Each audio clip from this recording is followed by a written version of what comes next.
nimfahamu, nijue pendo lake na wokovu wake kamili.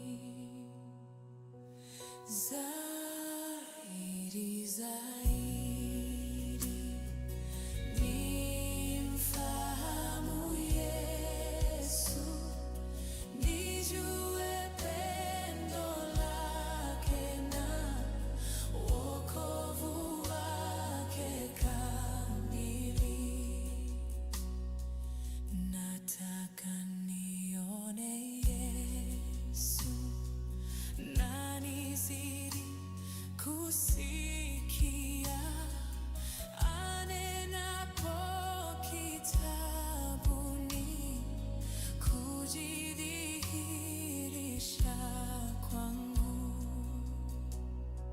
Zaidi, zaidi, nimfahamu Yesu, nijue pendo lake na wokovu wake kamili. Nataka nimfahamu na nizidi kupambanua mapenzi yake, nifanye yale yanayompendeza. Zaidi, zaidi, zaidi, nimfahamu Yesu, nijue pendo lake na wokovu wake kamili. Nataka nikae naye kwa mazungumzo zaidi, nizidi kuwaonyesha wengine wokovu wake. Zaidi, zaidi, zaidi, nimfahamu Yesu, nijue pendo lake na wokovu wake kamili. Zaidi, zaidi, nimfahamu Yesu, nijue pendo lake na wokovu wake kamili. Zaidi, zaidi, nimfahamu Yesu, nijue pendo lake na wokovu wake kamili. Ulisema naposhindwa nikuite, hivi leo nakuita nisikie. Usiende mbali nami, usiniache peke yangu. Mungu wangu, uniongoze.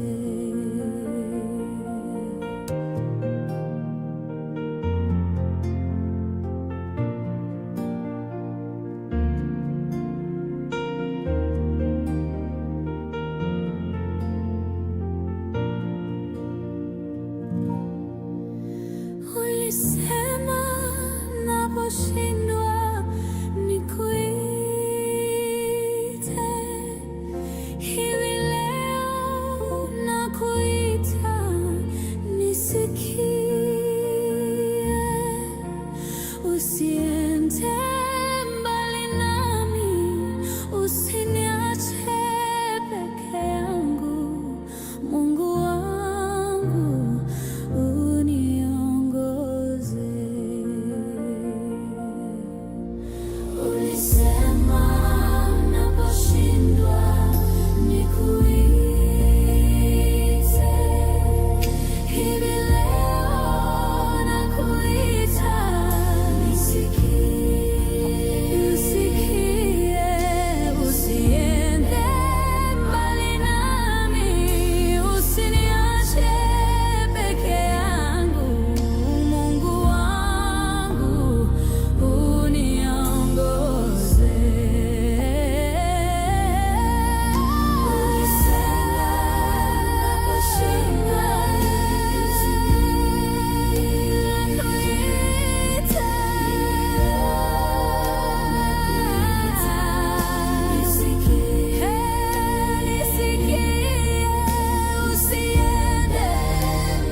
usiende mbali nami, usiniache peke yangu, Mungu wangu uniongoze.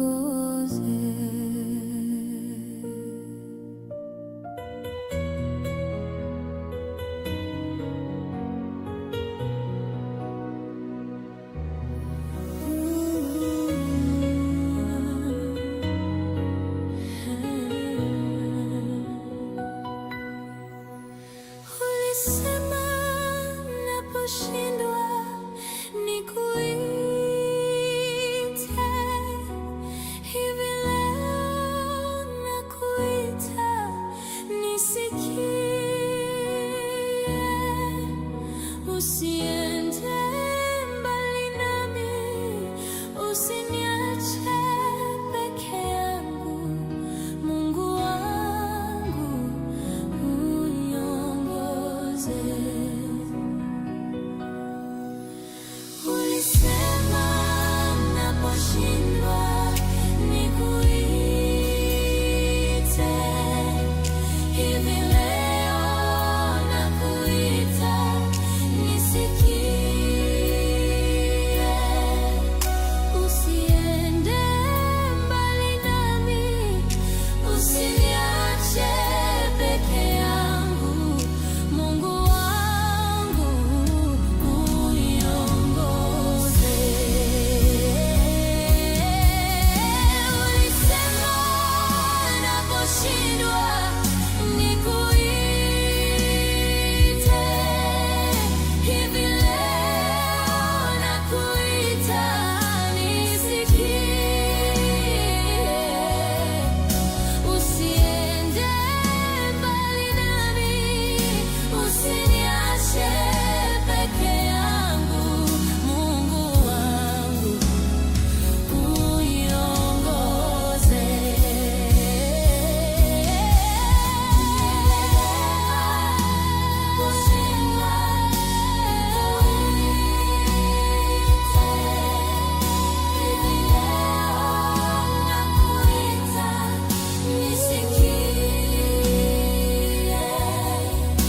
Usiende mbali nami, usiniache peke yangu, Mungu wangu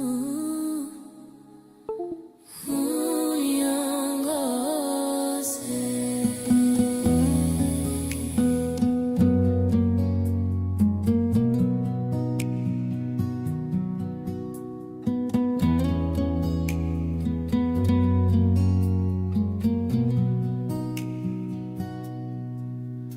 Ulisema naposhindwa nikuite,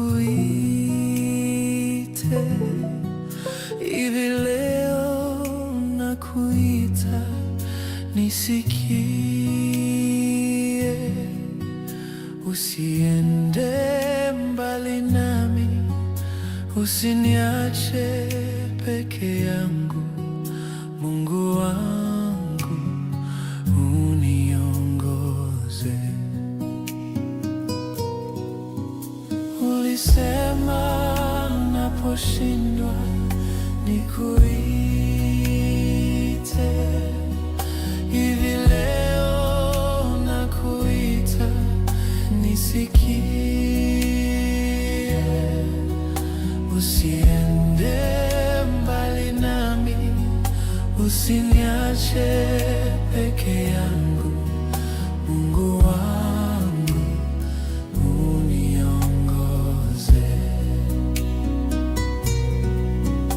Ulisema naposhindwa nikuite, hivi leo nakuita nisikie. Usiende mbali nami,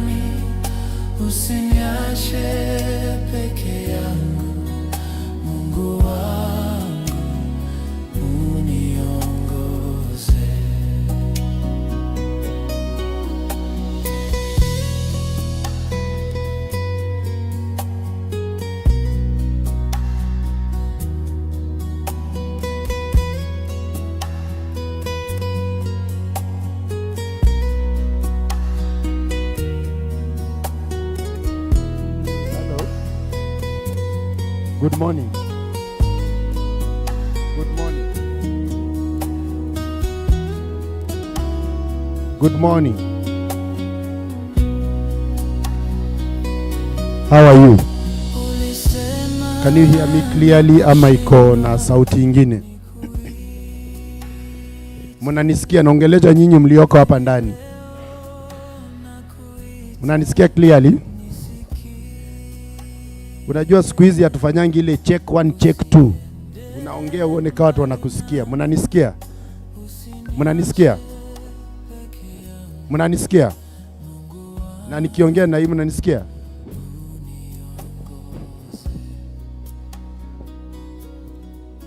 Hata wenye homa usikika. Okay, I would suggest that musonge mbele so that we may be ready to commence. Saa zile tuko tayari. Tusonge mbele because for the quorum we need a number and don't think that tuko hivi hatuna quorum. Quorum iko mpaka online. So kindly songeni mbele.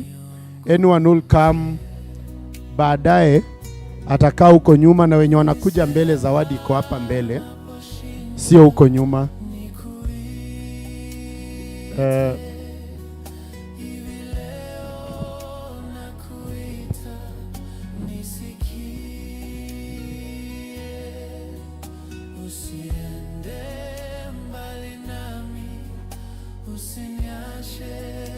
Hello? Kitu kama hiyo. Sawa. Na wale wa online wako clear hapo? Isikuwe inapiga nduru huko. Okay.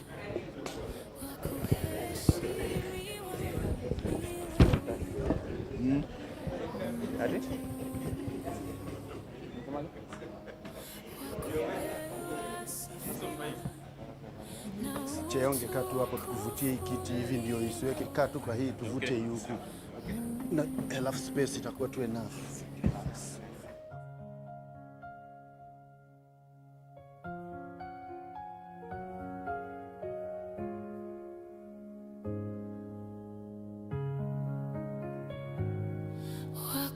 Wakuabudiwa, wakuheshimiwa ni wewe Mungu,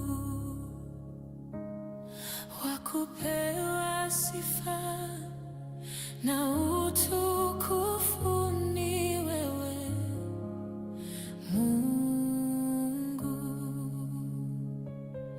Mungu mwenye nguvu, wastahili heshima zote. Hakuna mwingine wa kulinganishwa na wewe Mungu, wa kuabudiwa, wa kuheshimiwa ni wewe Mungu, wa kupewa sifa na utukufu ni wewe Mungu, Mungu mwenye nguvu, wastahili heshima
ukisema wewe, jina lako niko niliko, ndiwe Mungu. Unafanya mambo yaliyo juu ya fahamu zetu.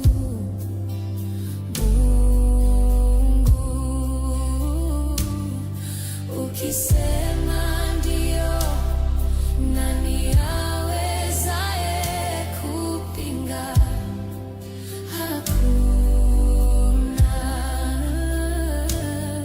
Wewe unafanya yaliyo juu ya fahamu zetu.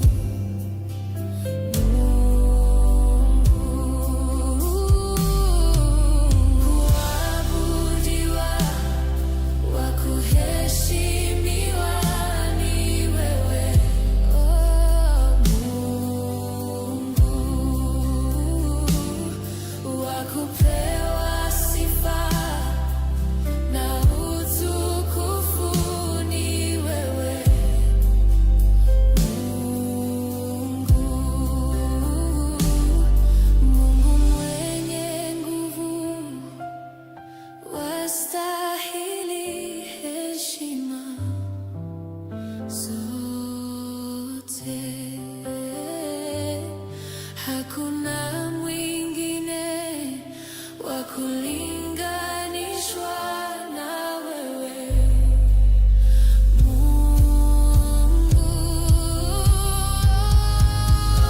Waabudiwa, kuheshimiwa ni wewe Mungu.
So Lucy Kaptito, niko tu na feeling sikuoni hapa mbele but uko huku sawa.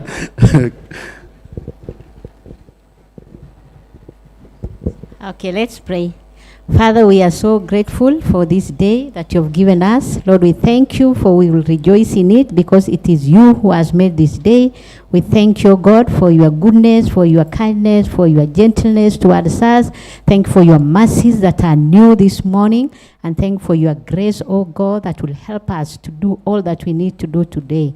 Thank you, my Father, for bringing our dear ones from far and wide, oh God. Thank you for bringing them safely. And for those who are still coming, Lord, we are asking that you are going to bring them safely, oh God, that we may continue with this A.G.M, oh God. We thank you for this A.G.M, oh God. These 5 brought us, oh God, 50 years and above. We are so grateful, oh God. Thank you for the work that you have done in our families, oh God, and in our daily work, oh God, because of this group, oh God, Ufanisi. We thank you, we bless you, oh God. Even as we start off the meeting today, we are inviting you, oh Lord, that you are going to lead us, you are going to guide us, you are going to instruct us, and that you are going to teach us the way to go, oh God, concerning this Ufanisi, oh God. Father, we thank you for all the facilitators that are around. Lord, we pray that your wisdom, your understanding, oh God, and that your knowledge is going to be upon them, that as they teach us, as they instruct us, as they guide us, Lord, we are going to be able, God, to do that which is right, oh Father. We thank you, Lord. We pray for a good atmosphere. We thank you for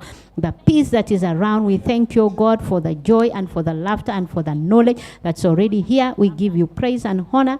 In Jesus' name I pray. Amen. Thank you very much, Lucy. So, ladies and gentlemen, I'd like to just take you through the program for the day. Can I have it, Tony, on the screen?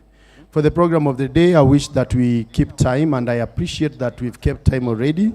We are even earlier than the commencement time, but basically our commencement time is 7:30, so we are within, not even before.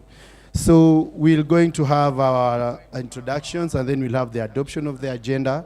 And then after that, the agenda, which will include the chairman's report. And within it, we'll have the launch of the strategic plan, of which has been shared. And also we'll have our presentation of the financial statements. And then at the end of it, we'll be having some elections for the officials who are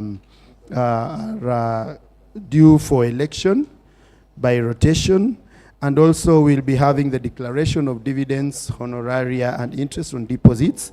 And then finally we'll have the resolution and confirmation of the appointment of auditors and the borrowing powers. So all that we wish to have it at most, if we do work best with our time, not to go beyond 1:50 p.m. So it is by your cooperation and by participation that we are going to have this program be within the time that we would wish to have it. Si wote tunajua mvua weather inabadilika, wenye wanataka kunyeshewa Nairobi, usitamani kujua vile huwa kunakuwa Nairobi. Na tunawakaribisha wote lakini hatuwaogopeshi. So we wish to participate and make this activity lively. So without further ado, kindly let me introduce all the members that are here by virtue of their region. Can we start from the farthest end, penye kuna county 001? Do we have representation from the coastal region? Coastal region? Simama tu tukuone, tufurahie. Wale mko online tunakuja. Coastal region, thank you. Hapo nimeona mmewakilisha. In coastal region we have Kilifi and we have Ukunda, we have Wote, and we have Mpeketoni, we have Taita Taveta. Sinu kweli? And Bura. So moving next to have the eastern region. The eastern region that covers Ukambani all the way mpaka Kiambu. Mko? Eastern region. Naona huko wako, ndio hao mko, tunashukuru. Na najua kuna wengine online. Alafu kutoka eastern region tunasonga wapi? Mount Kenya. Mount Kenya. Asante, nimeona Mount Kenya. Thank you very much. Napo Mount Kenya mkiona kuna jamaa anaitwa Boku. Boku, susalimia watu. Hizo ni salamu zimetoka paka Ethiopia, Moyale. Hao ni watu wa Marsabit. wamefika, na kama wamefika, wewe ni nani ukose kufika? Tunashukuru for that representation. It involves Marsabit, there is wanaitwa jaba nyakola Laikipia, Nyahururu, there is Nyeri, there is Embu, there is Meru. Wapi mwingine nimesahau? Maua, Maua. Katwa Kangeta. Karibuni. Well represented from Mount Kenya. Now we move down to Central Rift, where we have Nakuru, Naivasha, Narok, Molo, Eldamaravine, Kabarnet. Kabarnet wako North Rift ama wako Central Rift? Central Rift. Wako represented hapa physically. Asante sana. Ya tumeona Abdalla, nimeona Bagwasi. So tukitoka upande ya Central Rift tunaenda pande ya, kuna kiongozi mmoja anasema inaitwa Ponde la Ufa. Watu wa North Rift mko wapi? Si usimame Ibosire. Yeah, we appreciate you. Thank you very much. North Rift tunajua ina involve kina Bomet, Kericho, we have Eldoret, we have Tarbo, we have Kitale, Ziwa. Tuko na nani mwingine tumesahau? Iten. Senior. Sawa, asante. Now from that bit sasa tunaenda Nyanza. Mnajita Nyanza Western. Niko jaribu kuseparate lakini it's all right. Nyanza na Western. Nyanza Western, that is Kakamega, Bondo, Busia. Sawa sande wamewakilisha. Sijui tuwape nini leo. Unajua wanawakilisha paka boda upande ya Migori, boda pande ya Busia. So wanatuambia mambo iko sawa. Si ni kweli? Watu wa Busia mko wapi? Boda ziko sawa? Tulikuwa tunatishwa lakini tunajua mmekaa sawa. So thank you very much. I think I have not left anyone out and I appreciate your presence. And therefore I would like to also introduce watu wenye wako online. Watu gani? Weka tu hiyo screen yao so that we may be able to appreciate those who are there. And as we do so, we also wish to acknowledge the presence of the directors of Ufanisi Sacco also. And we have Mr. Kimani. Unaweza simama tu watu wakujue sura na sauti wanajua. Huyo ni Kimani. And then we have Rose Masimba. Kimani is the chairman audit, and Rose is a member audit committee and is a director. And then we have Claire Abuga. Claire Abuga, she's the secretary to the FAD, and she's also a member to the credit committee. And then we have Otero, secretary, education ama ni audit? Credit, yeah, secretary, ako credit na pia ako education committee. And then we have nataka ni before nifikie chairman, we have the honorary secretary Nelly Kamau Melita, and then who she's also a member of the FAD. So nikaona nikikaribia chairman lazima nikuwe serious. Chairman education committee, joining a teach. Ndio huyo hapo ambaye ametusaidia kwa education that has been going on. So whenever you have to see the education, ni committee yake wakijumuika na kina Otero na Kimani. And then on the supervisory, myself, I'm called Andrew Wanga. I'm the treasurer and director of the Ufanisi DT Sacco. And then we have from the supervisory committee, we have Leonard Mwangi, CPA Leonard Mwangi. We also have Director Nganga Ndegwa, Wave. Ndio huyo hapo niliona ndio nisione kama mseme hajaonekana. And then we have CPA Cornelius Onsongo, whom I believe is online. And we all understand why he's online. And he's with us. And then we have the Vice Chairman. Vice Chairman anaitwa Augustine Wasike. He'll be with us. Lakini nafikiri anashughulikia vitu 2-3 mtamuona. So other than that, sidhani nimesahau any other director.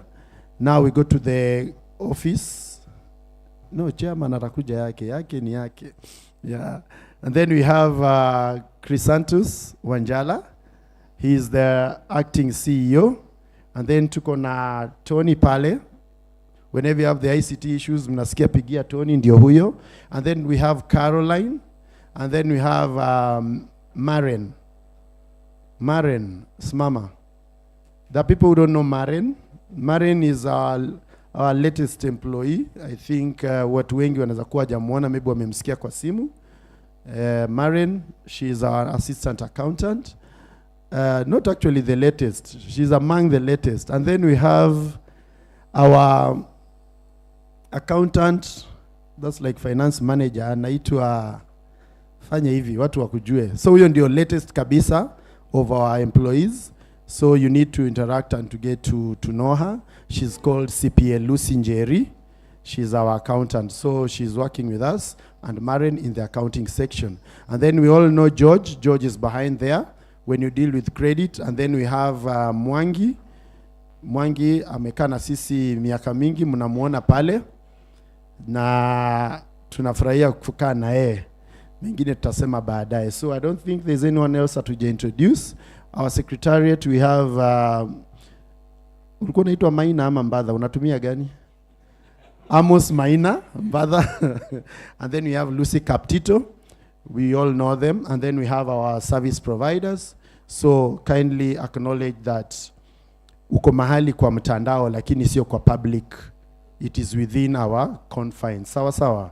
So mkipigwa picha na hizi camera, don't think that we are exposing your privacy. It is within our own circle. We are not anywhere in the public.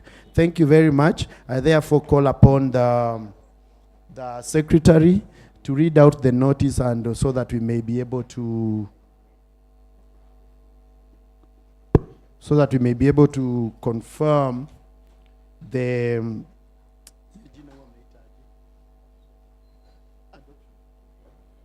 yes, adoption of the agenda na ile kizungu ingine. Huyu akona kizungu mzuri anatoa hapa, and then after that we'll proceed to the chairman. Yes.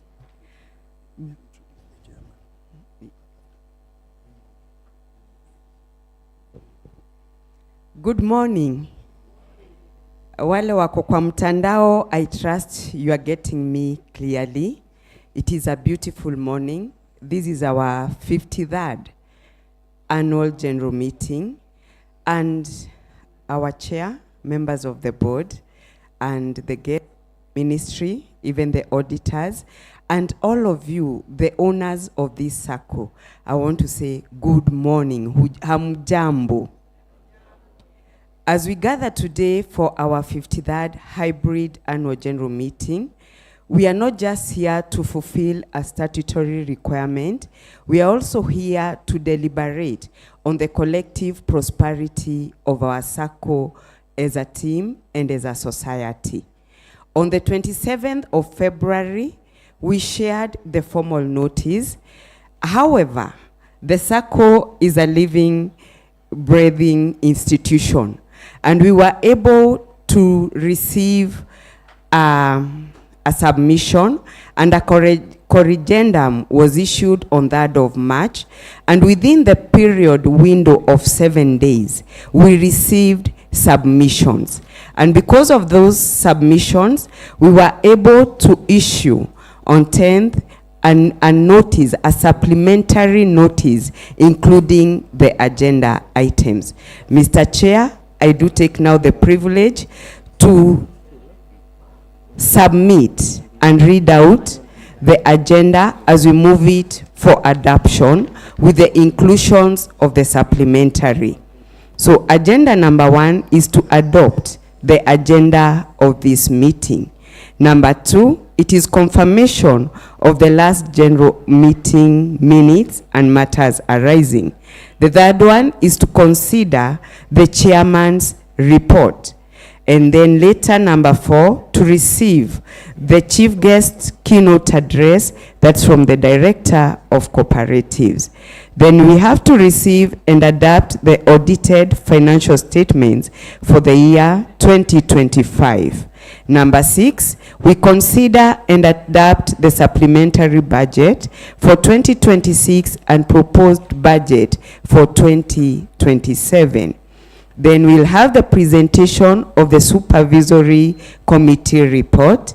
And number 8 is distribution of dividends, honorary, and interest on members' deposits. Number 9, it is on resolutions. Number 10, it is appointment. And number 11, maximum borrowing powers. Number 12, we'll have election of the directors and supervisory committee.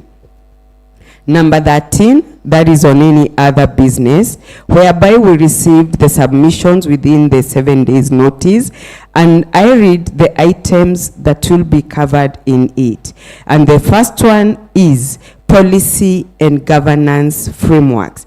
And in it, we have the motion A, that is considering and adoption of modernized credit, collateral, and membership expansion framework. Motion B is deliberation on the establishment of standardized formula for the declaration of the honoraria to be discussed and agreed upon by members. Motion number 2, it covers credit and interest rate reviews. That is under motion C, proposal to reduce the interest on the bridging finance product from 5% to 3% commission. Motion D, proposal to reduce interest rates for the Fadhili loan, that's from 15%, either to 15 or 14%, and a general review of rates for all loan products to enhance affordability. The next one, under 13, is number 3, risk management and lending policy. The motion suggests proposal to increase the minimum number of guarantors to 8 for all applications exceeding 1 million to facilitate wider risk distribution.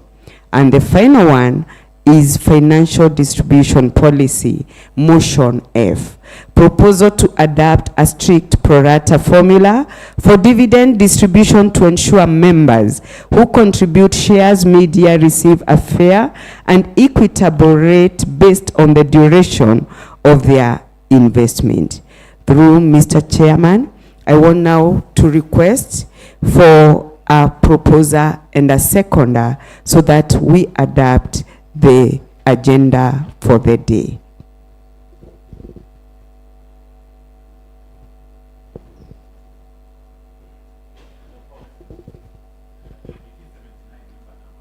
(1879) member number Vincent Kadege. Seconder, can we have someone from virtual?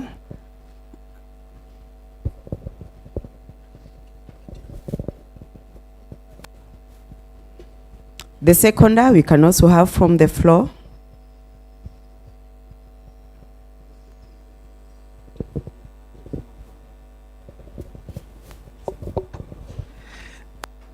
Zilobuya, 2550. Member number. 2550. Thank you so much. Mr. Chairman, welcome for the next session.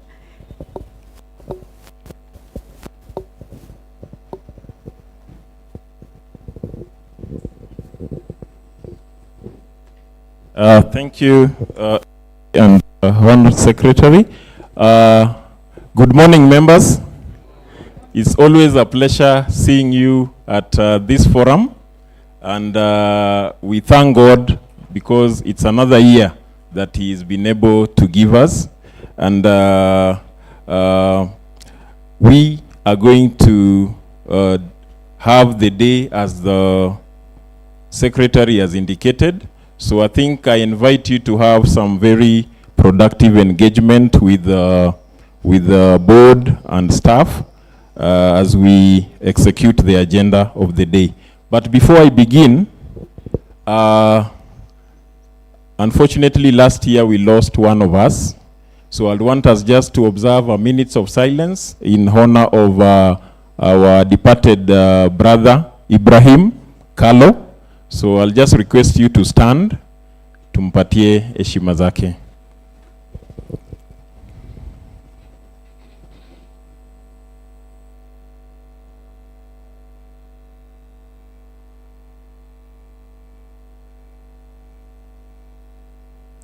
asanteni sana. May his soul rest in eternal peace. So, welcome to our 53rd hybrid A.G.M. And I think before we proceed, we have guests in our midst, and I'll wish to acknowledge them. We have our auditors, Henry, Smith, and Wilson. You can wave to the... Oh, yeah, but they were already here, so thank you. Then we also have a representative from our consultant who supported us in formulation of the strategic plan for the period 2026 to 2030. That is Deloitte Excel Consultants. We have Dr. Weru Mwangi. You can wave to the team. Okay. Then we have our sister, remind me.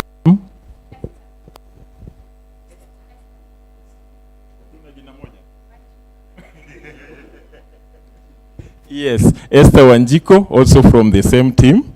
Thank you. I need not forget anybody else. So I think I would want to take this opportunity to acknowledge the presence of officials from the Ministry of Cooperatives and MSMEs, led by Director Dolphin Aremo. I'll give her the stage so that she can introduce her team. And because they have a very, very busy day, oversighting forums like this all over the county, they would wish to maybe split themselves. So she's going to introduce her team, and then after that, give her remarks early so that she can attend to other engagements too. So karibu sana bwana director. Mpigeni makofi. Uzuri wake hata akiwa na shughuli namna gani lazima akanyage ufanisi. Karibu sana. Thank you very much, Chair. I want to introduce my team. Can you be upstanding? Let me give them the mic so that you hear their voices. Okay, good morning. My name is Rosalind Mwediga. I'm the Starehe Sub-County Cooperative Officer. Good morning, members. My name is Peter Theuri. Thank you. So even as we will be splitting, Peter Theuri will remain with you because we do not want to leave you orphaned. Today is a very busy day. The county is very busy. So Mwediga and I, after my speech, will be going to Central Bank. I will be going to LSK and many others. My name is Dolphin Aremo, the County Director of Cooperatives, Nairobi City County. And I want to thank you for coming early. Yesterday when I was told this meeting is there, I asked what time will they be ready? And I was told 8. That is the reason why I came. Because I'm expected somewhere at 9. If it was at 9, I think I would not have come. And even when I arrived at 8, chairman, members were here. That is an indication that you like your society. Allow me to recognize new members who are either here physically or online. Do we have any physically here? You know, if the family is not growing, then I get concerned. Because again, it's the responsibility of everyone to recruit. Every year we should be welcoming new members. I know in your accounts they could be there, it's only that they have not attended the meeting. More so the weather, you can see how it is. No wonder you are doing hybrid. That now makes you have a quorum in good time. Mr. Chairman, allow me to share with you the reforms that are taking place in the cooperative movement. I think it's important for the members to get to know. I know you will be discussing your accounts at some point, but my speech will be very general. Mr. Chairman, we have the review of the Cooperative Act. We have been talking about this for quite some time. It has gone through the 2 houses successfully. It is now at the stage of mediation. And the reason why it is at the stage of mediation is because the 2 houses, there are areas they could not completely agree. And one of them is the famous one, term limit. Mara 1 term, Mara 2 terms. You know, we have been talking about terms a lot. So this has also come to the cooperative movement. And that is why we expected to get your views. This time we were not calling you to the stadium. but we wanted you to interact with the website of the Senate and give us your views. There is also another school of thought that retirement by rotation is serving you well. Because when you finish your 3 years, you go back to the members. And if your performance was good, the members definitely will re-elect you, isn't it? Isn't that a term limit? Very good. Once that document is out, we will be able to share with you. Our CS FCPA, Hon Oparanya, appointed a committee of experts to look into the SACCO Act. You are a DT SACCO, and so you are regulated by SASRA, which is an authority that was established by the government to license, supervise, and regulate specific SACCOs. These are SACCOs like yourselves with a FOSA, and SACCOs that have mobilized deposits to the tune of 100 million and above. And SACCOs like yourselves, the so-called DT, in the whole country are 177. I would refer you to the SASRA report, which you can access through the SASRA website. Out of 177, Nairobi commands 47. Actually, last year, we graduated 4 cooperatives from a non-DT status to a DT status, namely Muhasibu for the auditors, Njiwa for NSIS, United Winners, which is for the PCA community in Umoja, and Kumbukumbu, which is for the museum. We also have non-DT cooperatives. In the whole country, there are 178, and Nairobi commands 135. In fact, Nairobi commands 60% of portfolio of cooperatives in this country. Our role as a county is to promote growth and development of cooperatives, something that we do passionately. In fact, this year, the 5 cooperatives that have done their A.G.Ms, I have seen a lot of growth. Mwalimu National, which is the strongest in Africa, has grown from 68 billion to 76 billion. I'm giving you that statistic so that as you will be discussing your financials, you can see your rate of growth. I have glanced at them this morning, and you grew from 448 million to 474 million. I'm giving you comparisons so that you can also analyze your performance. I've said Mwalimu National grew from 68 to 76 billion. Stima SACCO, which is number 2, grew from 66 billion to 75 billion. You can see you're racing. And Police SACCO at number 3, which grew from 59 billion to 66 billion. Chairman, last year again, the Commissioner for Cooperatives released a circular which directed that all cooperatives with a membership of 5,000 and above gets to a delegate system.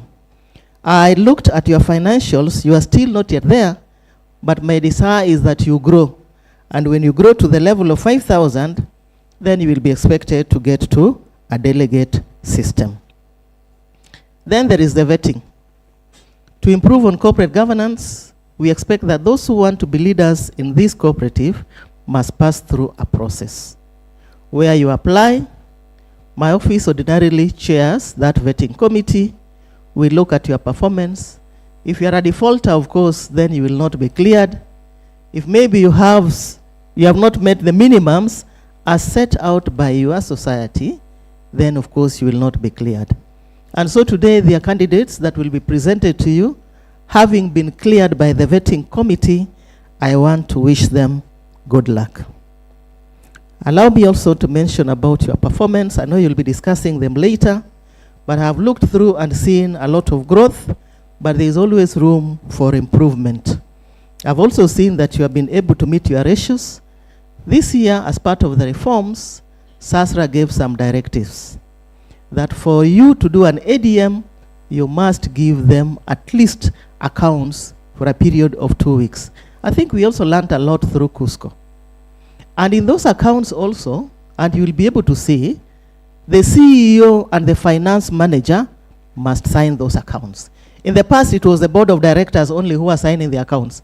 Now we want to hold the CEO and the finance manager accountable. Because in the past, they would say, hizi hesabu sisi tuliambia board lakini waliona lazima mufate 10%.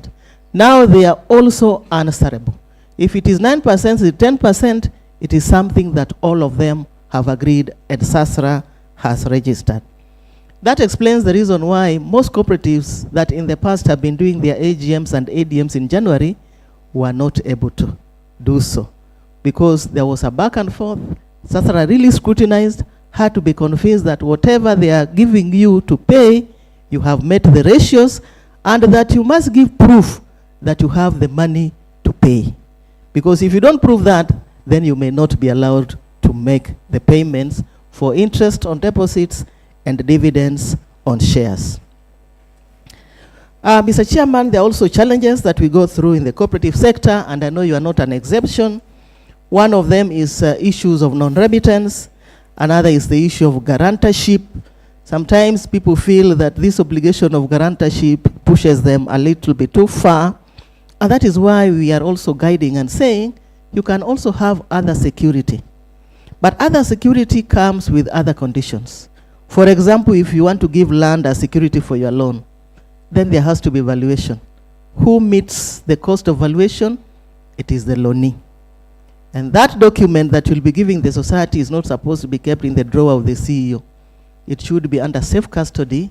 Safe custody is in the bank, and the costs are met by the loanee. So there are options. I know your society also may have experienced this when you will be discussing. At least my officer will be here to guide you further, but those are the conditions that goes with that. Then there is the issue of liquidity. I know you can go to the financial institutions to borrow, but we advise that you generate funds from within by making contributions, by saving more. I went further to ask what your minimum saving here is, and I was told it's 3,600. Is that the position? Minimum, isn't it? We expect you to at least go out of your way. I know times are hard, but these are the savings that will assist you one time when the job you're having is not there, or when your energies are low. These savings will be handy. I am also privileged to be supervising a society with the highest saver in this country. As at last year, that saver had 140 million in deposits. I think you can be comparing that statistics with what you have, isn't it? It will be a loan to quite a number. But that figure has now gone up. The person has been overtaken. It is now at 160 million. In that cooperative, they give a return like what I have seen you are going to give of 10%. 10% of 160 million is how much? Divide by 12 months, because that is how the formula goes. Even whatever you will be getting from here, divide by 12 months. It should be able to sustain you when you don't have this job or when your energies are low. So for that person, it can be 1 million back in a change, isn't it? Comfortably seated under the tree when he's retired. The tree you planted when you are young, don't wait to plant a tree when you are retired. It will not give you a shade. So again, and the challenge I want to leave you with, I know that agenda of disposal of surplus is normally very exciting. But sometimes we excite ourselves, but realize we also don't save as much as we should. I have given you Mwakenya. I have given you a formula. Whatever you want to get, divide by 12 months. Ask yourself whether that can sustain your lifestyle for 1 month. Just divide by 12. For that person, I believe, if the employer told him that on Monday don't come to the office, your job is not there, that person will still have energies to walk in the streets, isn't it? Amongst us, there are some of us I know, when they are told the job is not there on Monday, they may collapse on the door. True or false? But if you have 1 million per month, what can shake you? That is an example I've given you. Target, if it is 50,000 that can sustain you, 100,000 that can sustain you, the society has an opportunity. In fact, sisi tumefika Singapore. This is the Singapore. If you are waiting to catch a flight, already we are in Singapore, because you have the opportunity to be in Singapore. Thank you very much, Chairman. It was an honor being with you. Thank you.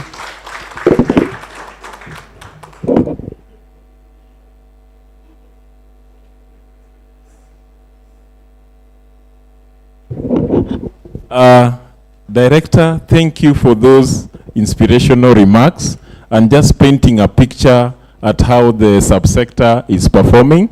And you realize there are a lot of reforms because the cooperative sector is a very big contributor to the economy of this country. And these reforms are just going to ensure that the governance is really looked at so that our funds are safe. And the way our CS and PS always say that a shilling in a SACCO is as safe as a shilling in the bank. So those are some of the issues that we are really looking at, and we are so grateful for you giving us those updates. So I think I'll invite the MC to proceed with the program, and then I see them off. Niwashikie dogi hapo nje. Thank you very much, Madam Aremo. Thank you, Chair.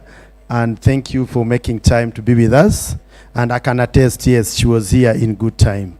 And as she acknowledged, also you guys were here in good time. Thank you very much. May you have a good day. Usalimia wengine wambie tuko tu now.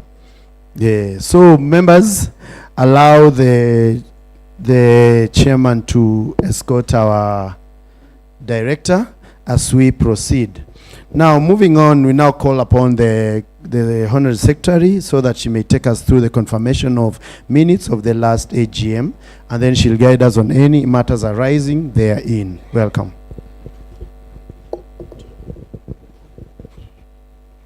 Tumeendelea vyema, and we shared the minutes on 27th of February together with the notice. The reason was to give you ample time to read them, interrogate, and if there are issues that you wanted addressed up front, to share the same. As such, I take it that you interrogated them, and the best thing I can do is ask for a proposer and a seconder so that we are able to adapt and we move to matters arising.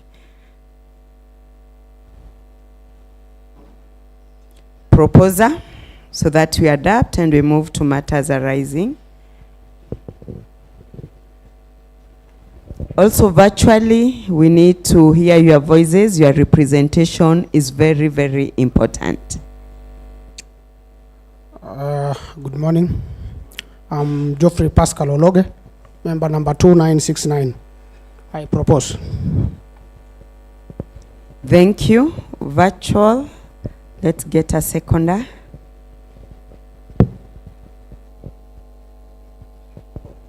Kwa mtandao wanatupata?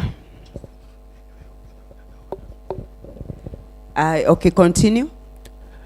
I'm Erickson Langat, member number 2581. I second. 2581? Yes, Erickson Langat. I second. Yes, thank you so much. Having adopted the minutes for the 52nd annual general meeting that was held on 22nd March 2025, we'll move page by page as we pick on matters arising. And as you go along, you realize the deliberations that we had on that material day has been embraced. And part of it will be covered in the chairman's report and in agenda number 13, the supplementary, and the submissions that were given speak deeper and further on the collective responsibility that we are all upholding. So I'll start by page 1, which includes and shows all those that were present, and for members there should be an attachment that was shared at the end as attachment number 1. We move to page 2, whereby it covers the time we started, the introductions. And on page 3, we had the adoption and confirmation of the last minutes, where there was one issue that arose, and it has already been addressed. We have the chairman's report that moves on to page 4. And now when I'm on this page 4, I would want to request if there is any matter arising pertaining to it. It was talking about the sectorial performance, and I believe also the Dolphin Aremo from the ministry has also alluded to what is happening currently in the cooperative movement. So do we have anything on page 4? Do we have anything on page 5? Matters arising. Page 5, you realize it talks about the performance during the year 2024, which flows over to page 6. And in page 6, we have an item of interest, which I believe will also be in the AOB number 13, F, 4F, the dividend and interest on deposits. We also have the strategic plan, which I believe will be covered in the chairman's speech. And also we have a presentation on it, noting the one that we had concluded, and we have a current one that was shared a few days ago for you, for your information and perusal. We move to page 7. Page 7 deliberates on members' education, loan defaults, staff matters, and retirement of officials. I want to allude to number 8 on loan defaults. These will also be, it has already been embraced, measures have already been put in place, and it will be covered not only in the chairman's report, but you will find it in the motion being moved under item number 13, that will be on 1A, whereby we are incorporating collateral and expansion of members, and also in number 3E, that is 13E on the agenda that was shared today, that will also be speaking towards the guarantors and the way forward in the circle.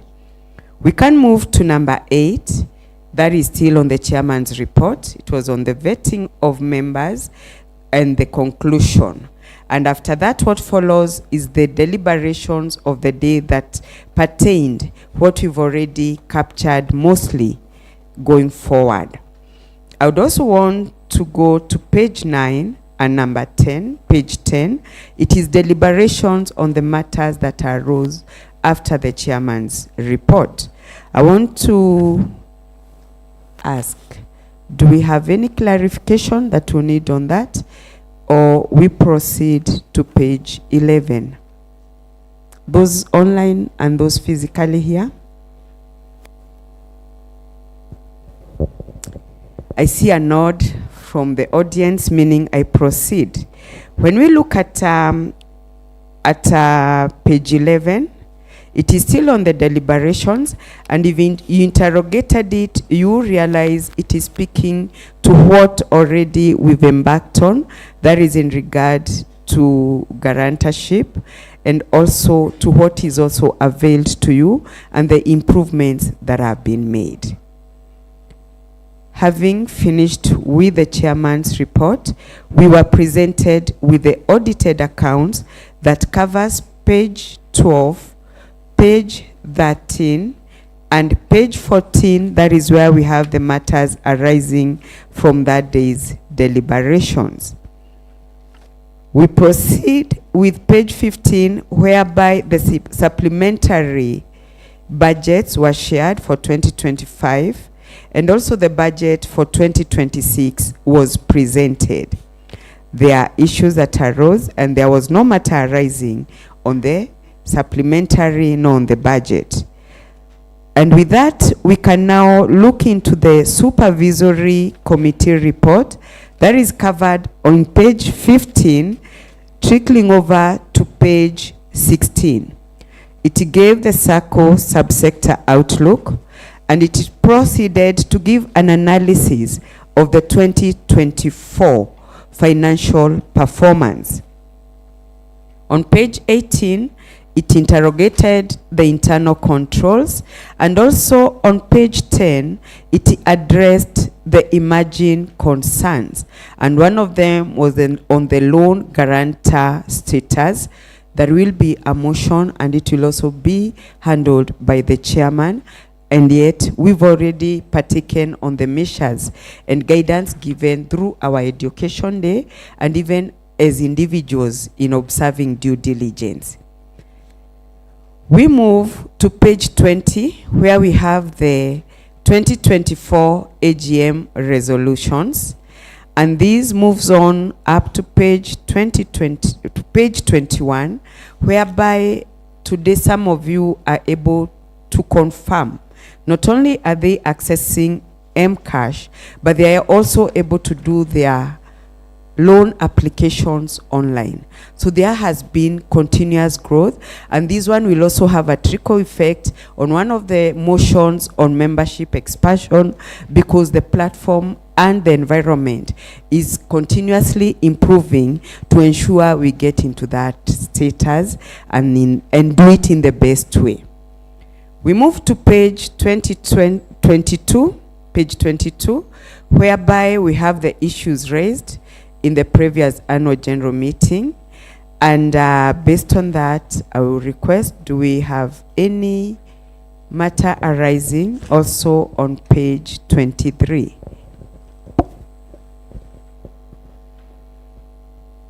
Online, physical. I see someone giving me their nod to proceed. Minute 07 on page 24. That is the guest of honor speech. And already we've received one for the day. So that means we can proceed to page 25, which was a continuation of the same. And I know later we'll be having the vetting committee chairman who will also give us a word on the same. Unless there's a matter arising pertaining that, I suggest we move to page 26. On page 26, we had declaration of dividends, interest of members, deposits, and honoraria. I want to say that the same will be covered in the chairman's speech, and also it is a motion, number 13, 4F. So I propose we deliberate further upon those two areas.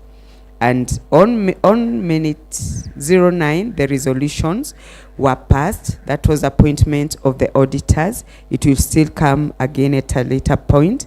SACCO borrowing powers, it is one of the agendas. Elections, it is also an activity for the day. Having said that, I also want to say page 28, it concluded with vote of thanks. And I want to say thank you, Mr. Chairman, that we have presented the minutes and nothing has come from the floor. I want to invite now the MC to move us to the next lot. Thank you very much. Tupigie ni Nelly makofi. Huyo ndio Nelly Kamau Melita, our honorary secretary, na asante sana, umefanya kazi yako vizuri kwa masaa uliopimiwa. So, ladies and gentlemen, it comes also at this time that I will request that you be very keen on our next item in terms of the communication from the chair, and from that communication, please note it will be making the foundation for our discussion. For this day, the discussion is basically on what we have done, what we want to do, and what we think we can do better than what we have done this year. So we need your attention, and so that when we have the discussions, it will be productive. Welcome, CPA Tom Akeo.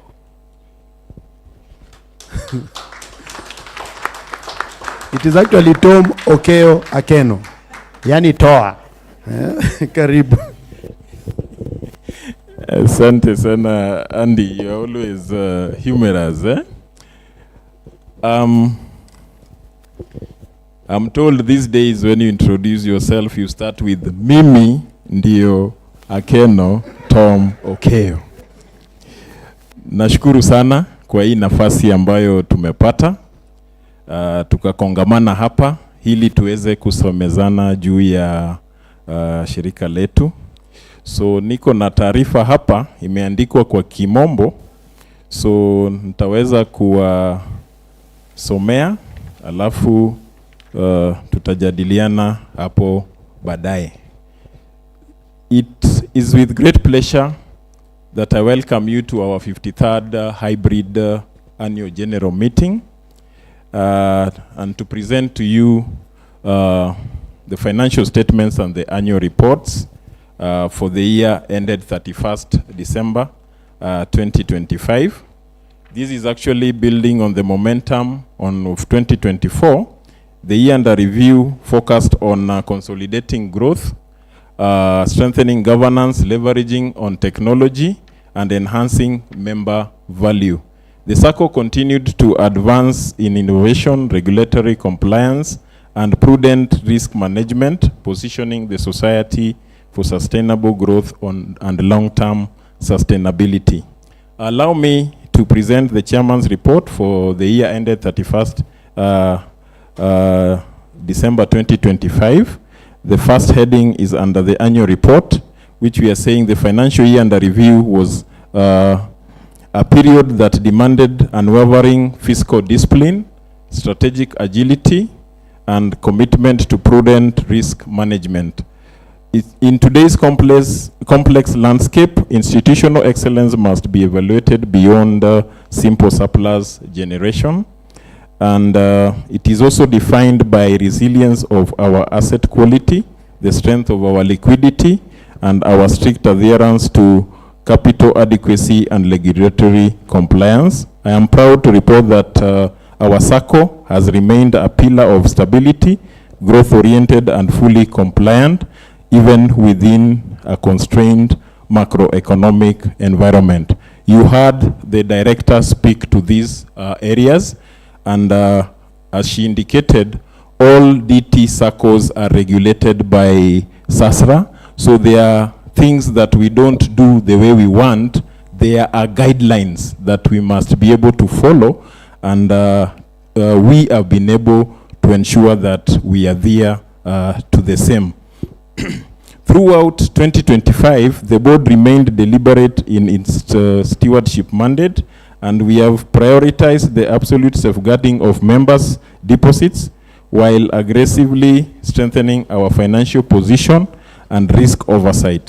In an era of rapid digital transformation and evolving member expectations, every decision made was anchored in the three core pillars, namely financial sustainability, best governance practices, and the relentless creation of member value.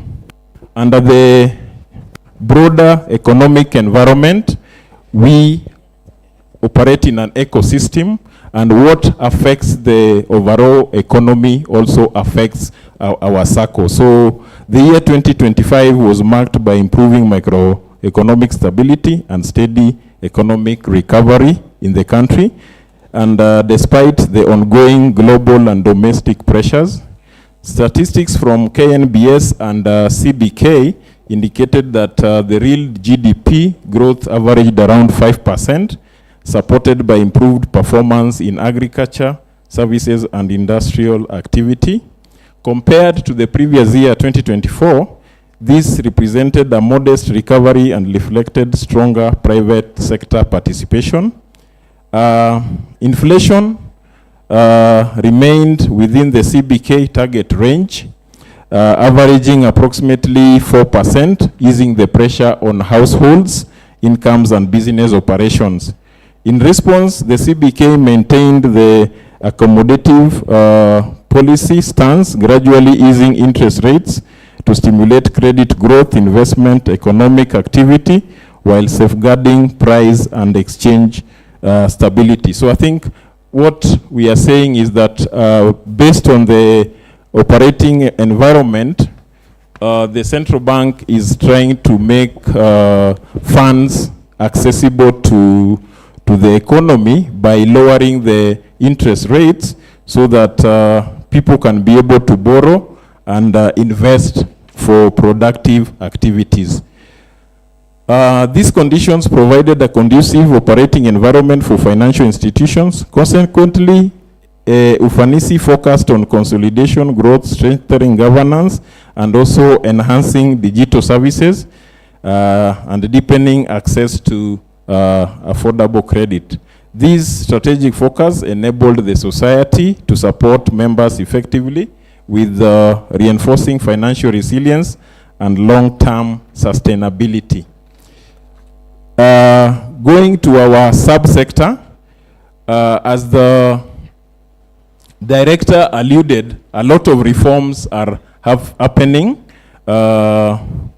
in the cooperative sector, and I think she mentioned quite a number. I'll just go over them.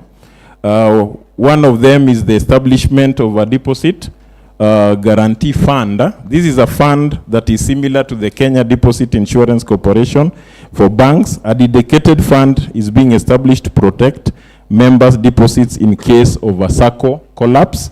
I think you've read in the press how other SACCOs, not Ufanisi, others, finding themselves in situations to an extent that they collapse.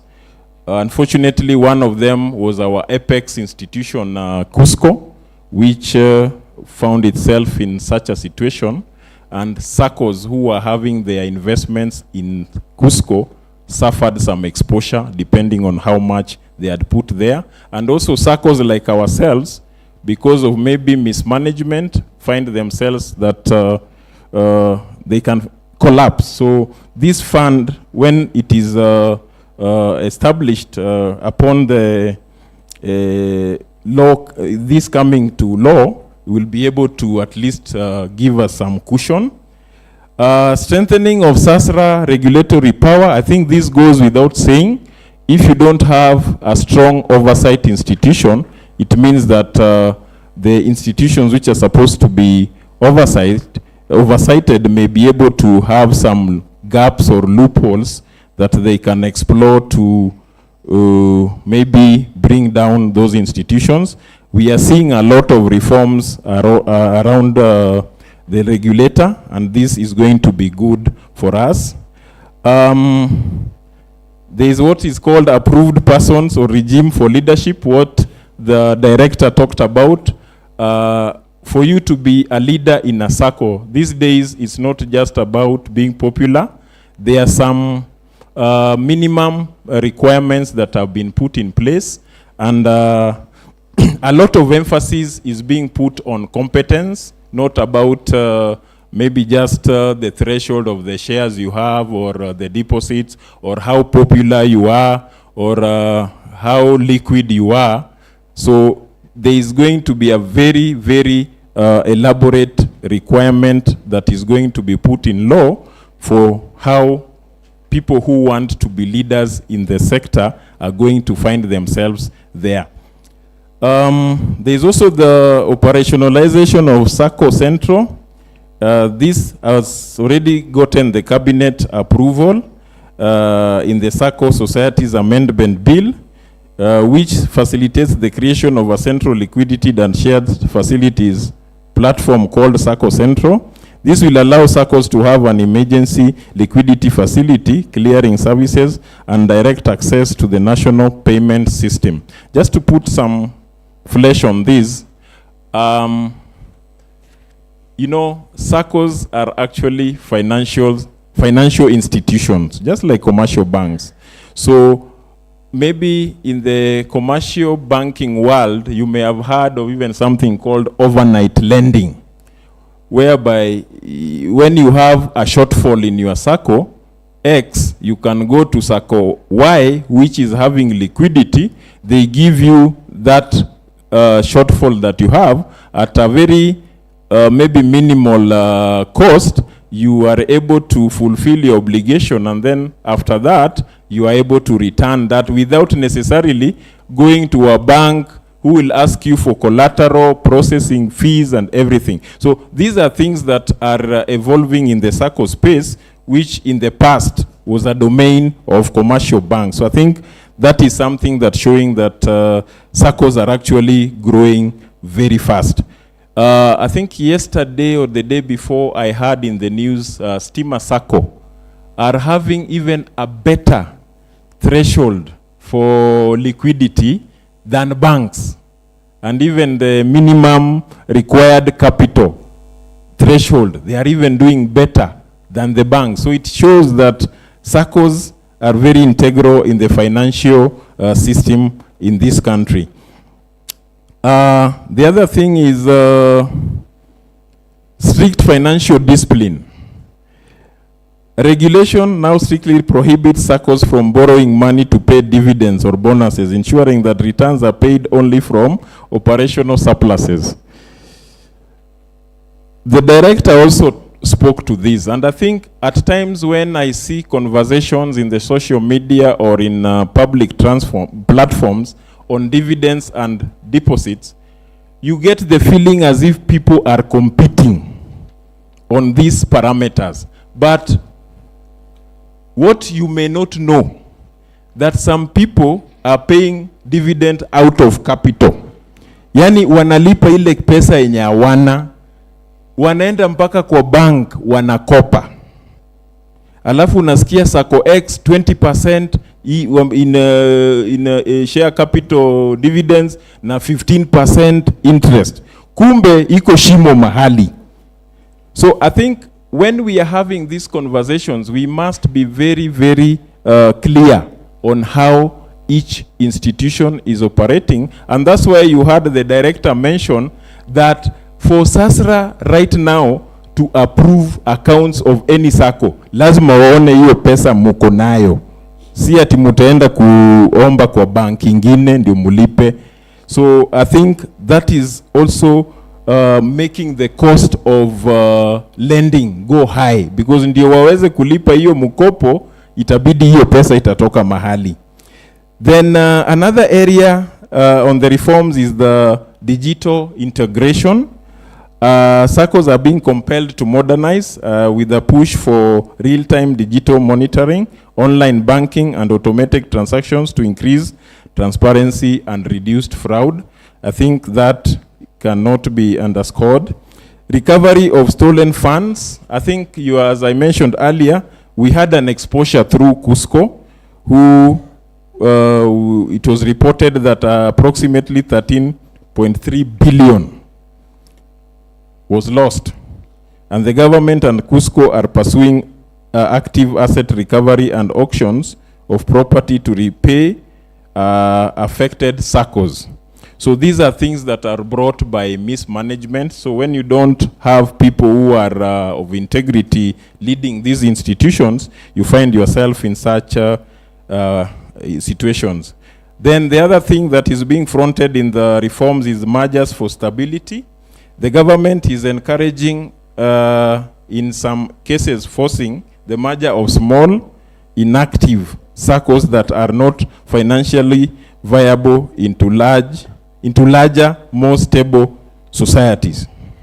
So if we are not vibrant, if we are not financially stable, or the health of our balance sheet is not good, it may not be our choice. We may even just get a circular that given your performance, for you to be in existence, you must look for a suitor to merge with.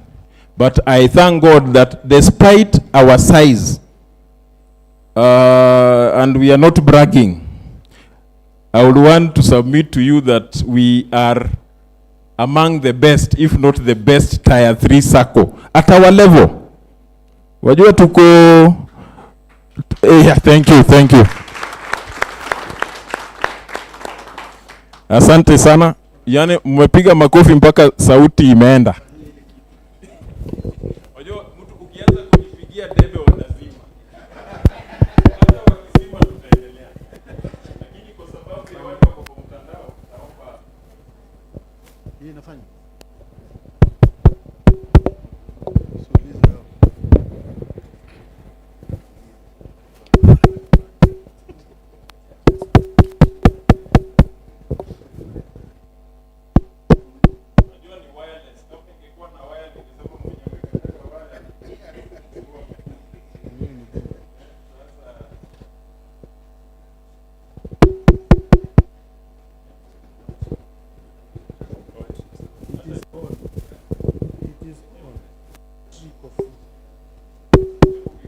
It is on and the battery is full.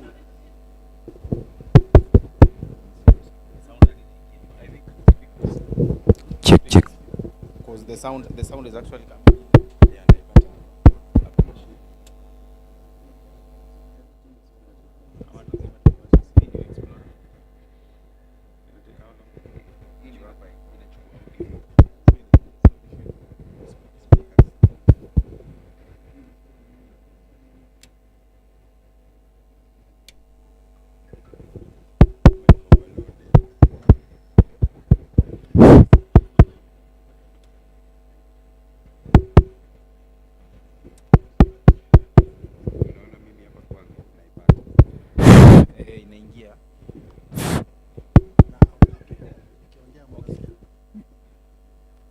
Weka uniambie kama unanisikia. Watanisikia? Unanisikia? Unanisikia? Huko Chom. Kamoja.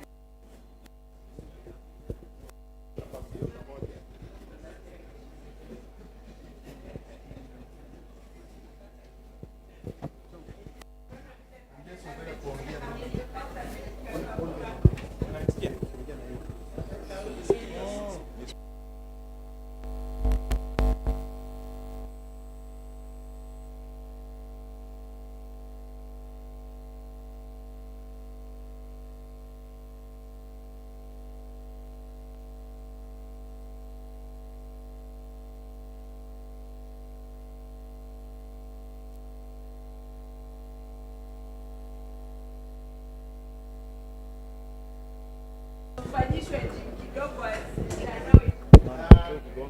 Hata hapo ukiangalia unaona hata hapa sound inafika. So means haiendi kwa speaker. Hakuna kitu imegusa huko nyuma hapa kwa speaker. Nothing. Wale huko nyuma imezima tu yenyewe.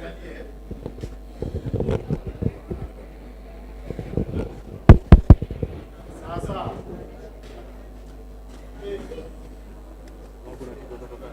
speaker zenyewe ziko power.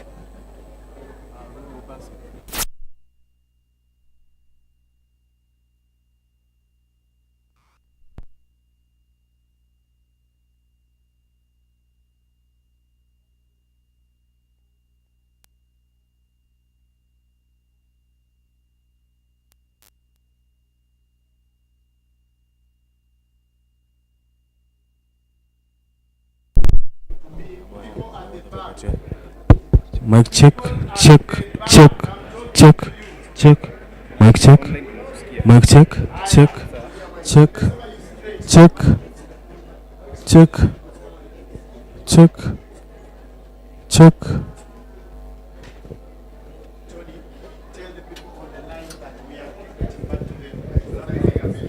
Okay, when you stretch, take it kati.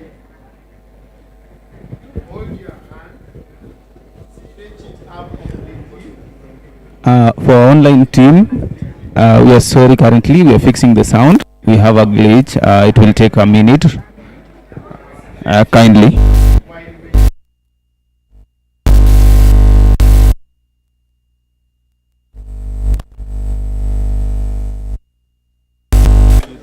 One, two. 1, 2. Turn to your right. Turn wherever side na ukote kwenye kukate hapo high five. 1, 2. 1, 2. We can sit down. Our able chairman is able to project the voice. Give me a mic. Project. Let the microphone tuendelee. Si tukiendelea wanasikia. Online iko sawa kabisa. Asanteni sana, kumbe ilikuwa inataka tu energizer ikarudi So very quickly I'll continue with my presentation. I would wish to touch on the key drivers on the impact. The director talked about the cooperative bill that is under review at the Senate and the National Assembly through a mediation committee. I will not repeat that. The issue of non-remittance by other institutions, because most of our institutions, in fact all of our institutions are remitting your deductions in time. International remittances, we actually also have members in the diaspora. So this is something that is happening in the sector. So these people are able also to participate directly in our activities by being able to remit their funds to the SACCO. So ideally, these reforms aim to turn the sector towards great transparency and stability, ensuring that SACCOs, which hold about 48% of the savings in Kenya, can safely continue to provide financial inclusion. Members, under the financial performance, I'll just wish to pick some highlights on a few areas just to paint a picture on our performance for the year ended 31st December 2025. Our asset base grew from 448 million in 2024 to 474, representing 5.8%. In terms of revenue, we grew it from 75%, or rather 75 million the previous financial year to 82 million, which is an indication of growth in the top line. In terms of lending, our portfolio grew by 2.2% from 357 million to 365 million. These are funds that you are able to get as loans from the SACCO. In terms of savings, basically the deposits, we recorded a slight growth of 0.3%, increasing from 320 million in 2024 to 321 in 2025. Simple mathematics will indicate to you that it's like only 1 million. But this is a parameter that is affected by so many things. We have members who are exiting. We have, before we brought in the bridge, the loan for supporting the guarantors, we used to recover their deposits. So that has also an impact on this figure. But I believe going forward with that facility, we are going to see some very positive trajectory in that KPI. In terms of membership, last 2024 we were at 1,132 with active members consisting of 971 and dormant members 161. Last year, our active members increased to 1,180, dormant members reduced to 113 only. I just want to give you some tip here. When members exit, kuna hii kitu inaitwaga share capital. Inabaki. Nataka utafute rafiki yako mwenye yako huko nje, umwambie niuzie hii share capital yako, kwa sababu unaona sasa wewe ni dormant. Alafu wewe unakuwa active, ukishanunua hiyo unakula dividend ya, kama this year mambo ikiwa mzuri tutakupatia 13% I think. Sasa si hiyo ni kitu mzuri? Kusupport hii economy yenye kidogo payslip inapigwa pasi kila siku. Yojua mnaweza sema chairman hakuna kitu anatusaidia nayo. Nimekusaidia na hiyo, utapata kakitu. That takes me to the next heading, that is dividend and interest. I'm pleased to announce that for the financial year ended 31st December 2025, the board recommends a dividend of 13% on share capital and 10% on interest on members' deposits. Both the dividend and interest on members' deposits shall be paid through your FOSA account upon approval by members in this A.G.M. So the only thing between you and those funds ni approval. Mukikata kutupatia, Wanga here will be very happy to give to you people as loans from Monday.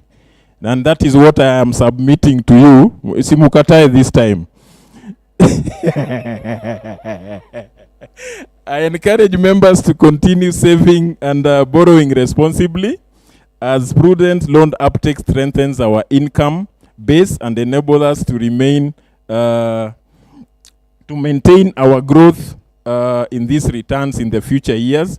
At the same time, timely loan repayment remains crucial to safeguard the society's financial stability and sustainability. Members, I wish to share with you some of the key achievements that were reflected during that year. Online loan application, I think we used to have the green forms, which used to go around, and sometimes your grantor is in another branch, sujui mailbag iendi siku ngapi. So you would find that to process a loan could take maybe 2 weeks, just because of the paper moving all over the place. It comes back to the office, unaambiwa guarantors hawajatosha. So I think to alleviate that, we were able to come up with the online loan applications, which now you can do everything at the comfort of your gadget. So this has actually improved efficiency and turnaround time, and very convenient to our members. Dear members, we also introduced the M-Cash loan product. This is similar to the M-Shwaris and the Talas and the Branch and you name them.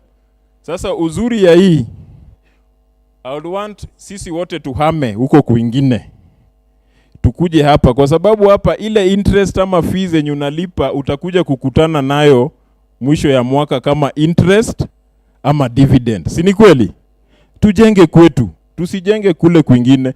Sasa ile ingine ikuwe spare wheel. Unajua spare wheel kwa gari unaweza enda nayo hata uisahau. Ukienda kwa petrol station unaweka pumsu, ngapi wanaendaga kwa boot ama chini ya gari kuweka.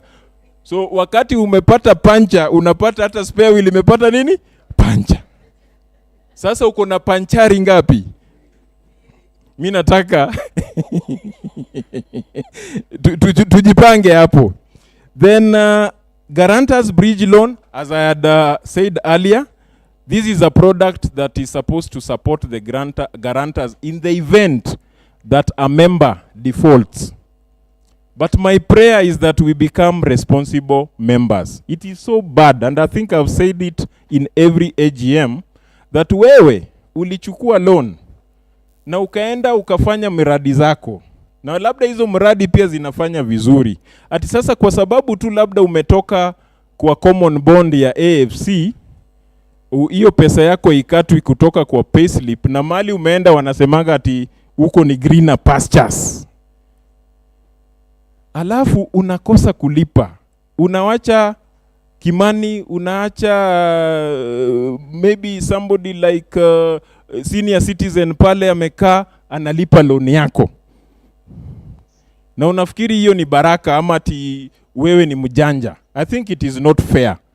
So we are saying that in the event such things happen, we have come up with this product so that atuendi kuguza deposits zako ili ilipe loan ya mwenye ameenda. Sasa itakuwa ni kama ile loan yake ndio unaendelea kulipa pole. Sasa wewe deposits zako bado unaweza kupata interest on deposits, ama unaweza kupata loan kutoka kwa hiyo. I know of some very pathetic cases where members' savings for 10, 15, 20 years have just been taken by people who are irresponsible, just taking advantage of such situations. So I think it's our prayer as a board and management that we become very, very responsible members. So I think this product is going to help us really support the guarantors who will get exposure. The other thing is the loan restructuring. We are saying that some of the non-payment of loans by our members is not because they don't want to pay. It's because of the statutory deductions that has been experienced in this country in the recent past. So you find that statutory deductions take priority in the payroll. Kwa sababu ni sheria, inasemekana serikali lazima ikule kwanza, because huku nje tunadai mabarabara, tunadai hospitali, tunadai nini. So ndio serikali iweze kutimiza hayo, inasemekana sisi kama citizens lazima tuchangie. So tukichangia na ziongezwe, lazima zikatwe. Si kama last month NSSF ilifanya ile kitu. So wajua, ndio hiyo deduction ingie, employers wakienda kuangalia zile pesa zinakatwa, they start with statutory deductions, number 1. Number 2, kila mtu ni selfish in this world. Wanasema loan yetu hatugusi, hiyo itabaki hivyo. Alafu wanasema kuna pesa ya sako hapa. Kuna pesa ya sijui insurance hapa. Sijui kuna nini. Hizo ndio wanaenda wanafanya nini? Wanapunguza ndio ile statutory deduction itoshe. Wakifanya hivyo, loan yako kwa sako inafanya nini? Inakuwa na arrears.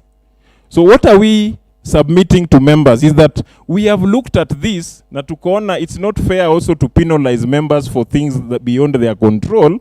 So tukasema wacha tulete hii loan restructuring. Unakuja, tunaongea na wewe, tunasema sasa ndio hii loan yako ilipwe vizuri, wacha tukuongeze labda siku fulani installment yenye uko nayo iweze kulipa hii loan, tusianze kusema ati loan ime default. So I actually encourage you, if umepata communication kutoka kwa ofisi ya kwamba loan yako iko in arrears because of such things, please come we have a discussion together just to see how to support you, because in future I'm sure things will also be better for us.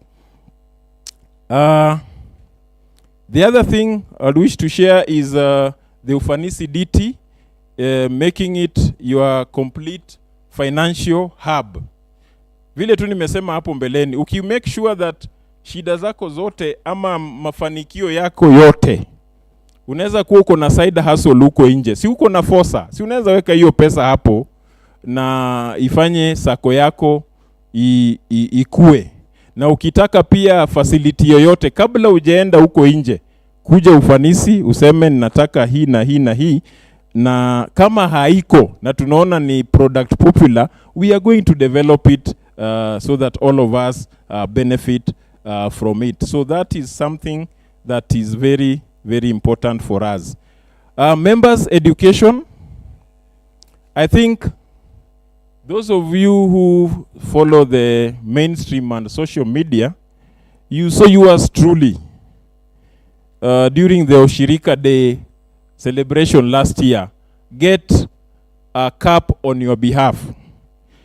Hiyo kikombe ilikuwa ni kwa sababu sisi ndio walikaa chini, wakaangalia, wakasema we have the best member engagement or education during that year of review, and that was able to be acknowledged by the Circle Fraternity, and we picked the Tier 3 members in education engagement for that year. Situjipigie makofi. One thing I'll submit to you is that if you don't have members who are enlightened, if you don't have members who understand, if you don't have members who are able to engage with the board and management, that circle will be like ya watu fulani. But I think during my time in this space, one thing I've loved about the members of this circle is that they are very forthright, they are very passionate, they are very committed to the circle, and that's why we are getting these accolades out there, and we promise that we are going to continue with this in the near future. On staff matters, we've had some exits. CPA Protas Sender, who was serving as our accountant, was able to exit, and before even he exited, he was the acting CEO. And we really appreciate the short time that we really made a lot of smooth operations in the finance department. I wish also to bring to your attention that our longest serving staff member, Mr. Simon Mwangi, the assistant accountant, will be proceeding on retirement later this year. We acknowledge the exemplary, dedicated service and commitment to the SACCO for the last 37 years. Indeed, he is worth celebrating, and we wish him well as he transitions to retire. Where is Simon? I think let him just come into the hall. This is one person when I joined AFC in 1995 on 3rd May. Then immediately I went to the office, I found him there. And I think he's the only staff that I found who is still there now. It's time to exit a scam. Ni kama kombali, eh? Anakuja. For him I will wait 37 years. How many are 37 years and below? Si mnaona? Sasa nyinyi mwenye mnaingia Mwangi anaweza kuwa baba yenu. Mwangi, please come.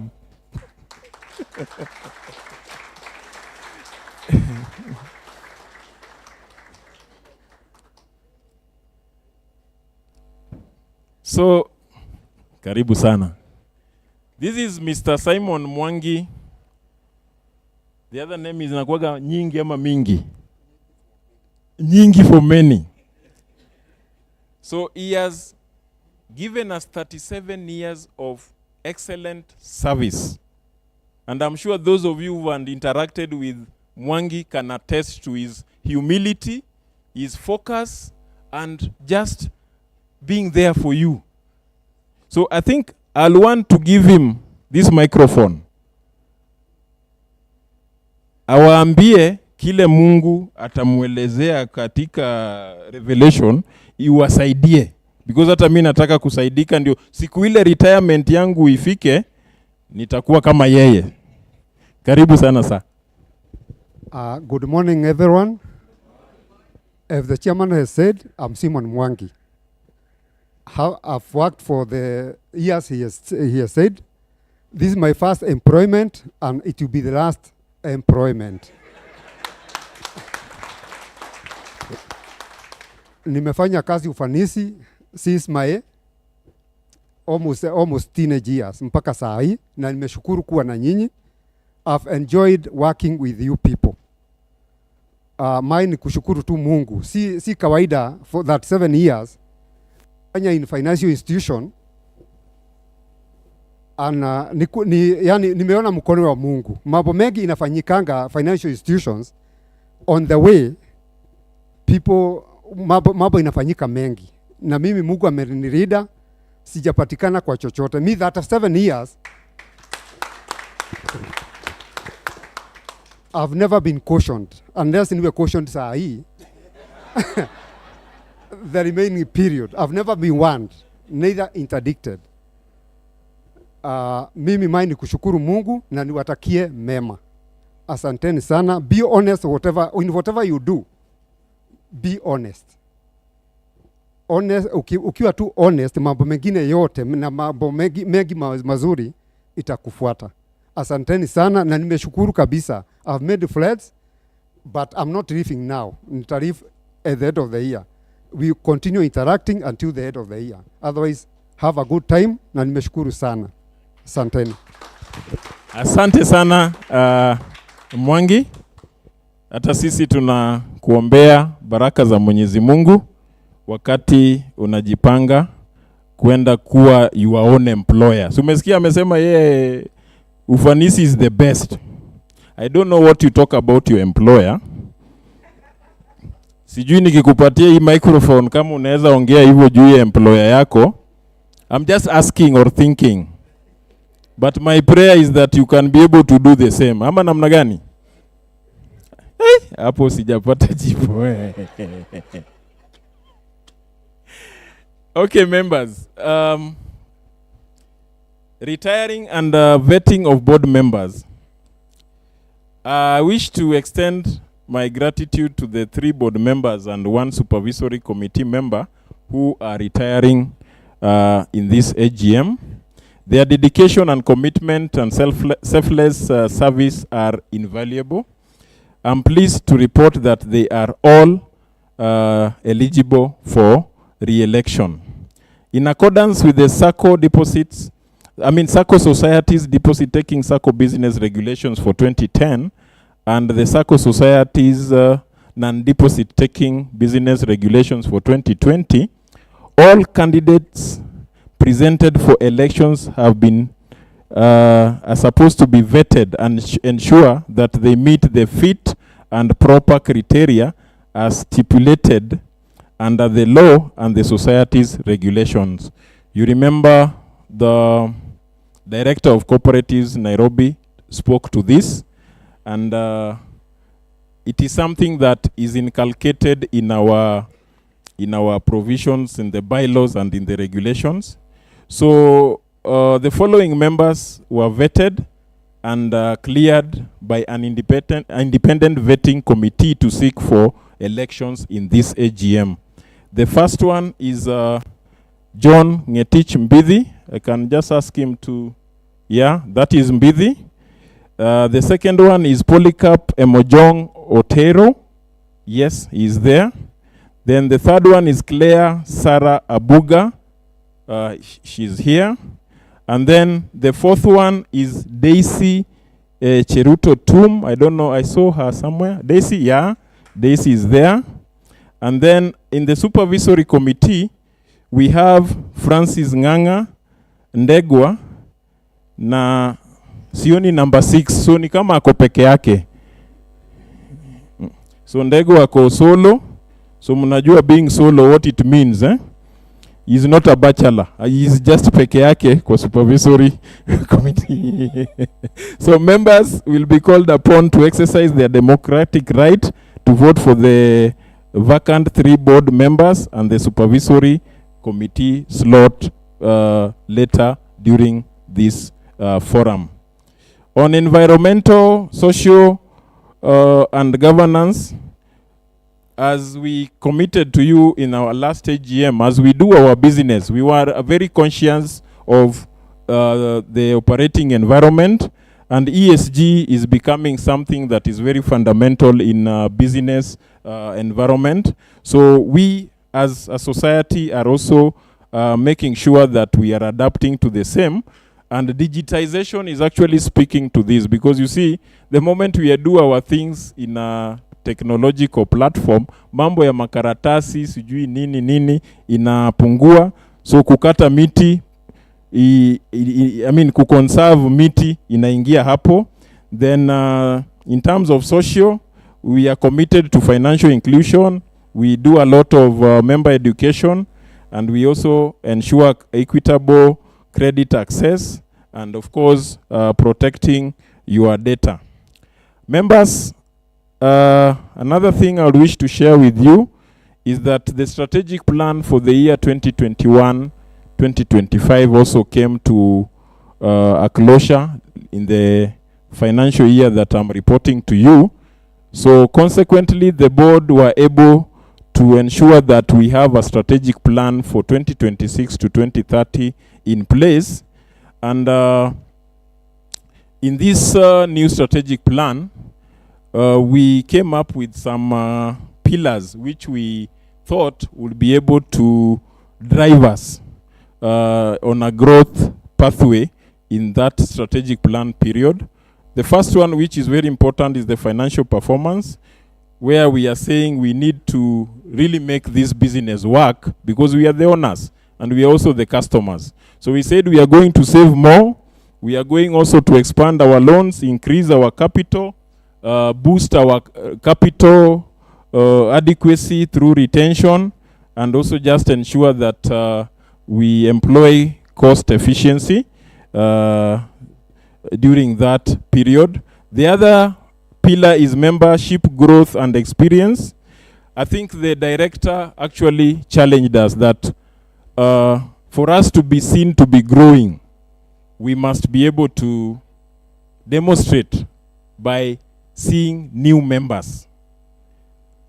Apparently, this is a pillar that I would say we have not performed very well in my life in AFC or even in the SACCO, because we depend on the employer recruiting and maybe a few members here and there recruiting. So I think I would wish to challenge you that these 5 years that we are looking at, ensure that at least tumeleta mtu moja, because based on the trend we looked at in the past, we became a bit modest. Tukasema hatutasema tutakuwa 5,000.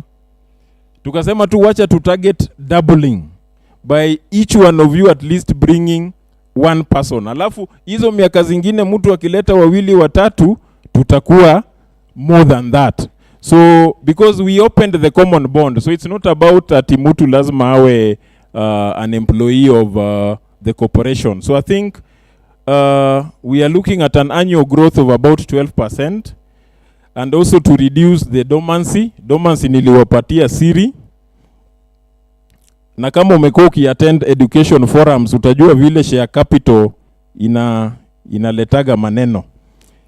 Digital transformation and innovation, I think this is the new space that any serious business anywhere is supposed to operate in. So to this, we are looking at launching new digital services, automate processes, and improve our platform adoption. Risk management and compliance, I think this is very fundamental because we are, as you go to the digital space, you now also encounter the challenges that also are in that space, like cyber security. There are a lot of also regulation around this. So these are things that we must be able to focus on. Human capital development, I think it's not possible for you to get the kind of services you are getting without our staff being trained and also enhance their skills. And we just ensure that we also have a performance management in place to ensure that you get excellent services.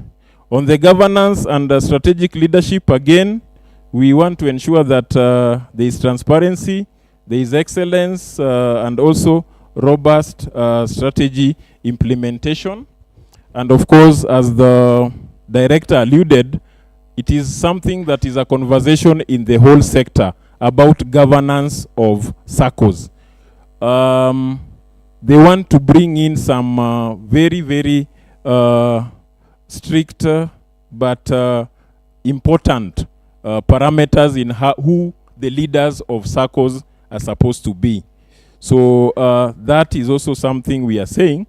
As a SACCO, we are going to be committed to that. And those are the things that the vetting committee normally look at. So I'm proud to say that at least even before that law coming into place, we are already exercising that. Some key performance indicators that we want to achieve by the end of the new strategic plan period. You heard that currently our deposits are around 321. We would want to grow it to around 570 million. The portfolio, we also want to grow it to around 575 million during that period. Membership, as I had said earlier, we are looking at a target of 2,000. And then technology, we would want to have over 70% of our processes automated during that period. And compliance, we are saying is 100%. We don't want to compromise on that. And then managing portfolio at risk, we would want to bring this to below 5%, which is the maximum threshold by the regulator. Members, in conclusion, I'll wish to say that 2025 financial year has been one of resilience, growth, and consolidation. Despite challenging economic conditions, our SACCO remains stable, profitable, and well capitalized. By combining strong financial stewardship with innovation, digital transformation, staff development, ESG integration, and the strategic plan, we are building a foundation for long-term prosperity. I make a passionate appeal to each one of you. Save more, borrow responsibly, and make full use of our digital channels and refer new members to our SACCO. I would wish that when you are having those conversations in your spaces, our ladies in your chamas, my fellow gentlemen, when you are watching Arsenal and Man City, ama Man U, nimesikia Man U. Irrespective of the outcome, be a winner by talking about your SACCO. Si ni kweli? Ndio huyu mtu mwenye ameshindwa apate mahali ya kupanguza macho. Unamwambia ukijoin Ufanisi hata it doesn't matter the outcome. Wakati tumeenda A.G.M, after the A.G.M utapata kaki. So all of us will be winners. So what am I saying? Let it be part of our conversations wherever we go. When we all participate actively, we strengthen our SACCO, ensure sustainable growth, and create greater returns for every member. Your individual commitment powers our collective success. So let us rise together and make Ufanisi DT SACCO even stronger. As earlier mentioned, the motion before you today from the board and from the floor represent a collective desire for a fairer, more efficient SACCO. By adopting these reforms, we move from a system of mutual risk to a system of mutual protection. I urge you to feel free to constructively engage during this A.G.M forum, as this is your democratic right as we build our SACCO. As our motto says, your future secure. As our motto says,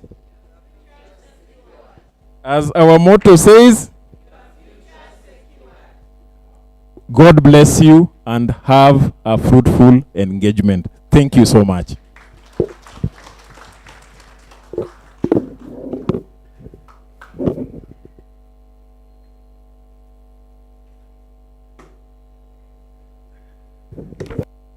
Thank you very much, Chairman. CPA Akeyo Tom Okeyo Toa, na yeye ndio Akeno na mimi ndio Wanga na sisi ndio Ufanisi. So thank you very much. It's reached that point of which the chairman has alluded to our plans for the future. And you know, the future is determined by where you are today in terms of how best are you going to improve. Given that we've been around for 53 years, gives us an indication that we have lessons learned, we have ambition, and we need to get a best way, innovative way to reach our intended or desired point in terms of development, growth, and to better our lives through our own resources, which are inbuilt. And as you could go back to the statements by the director of cooperatives, she said that we build our own resources for us to be able to develop ourselves. And by doing so, you'll be able to have what we call the accessible financial services. And therefore, we are still encouraged to increase our deposits, our savings, and we can call it contribution, because the future is in your own hands. And you better start now. And as we do so, we need to have a strategy in terms of how best are we going to achieve it, how are we going to walk through the turbulent times, the softer times, and all those times, whether you are in a pool of water, Singapore, we must go through it. Watu wa Rongai tulifika na tulipita Timol. So watu wa South B walipita Bunyala. The issue is, how do we navigate when such things come your way? And therefore, for us to be stable and able to maneuver in all those challenges, the board sat, took your views, evaluated them, discussed about them, and came up with a strategic plan.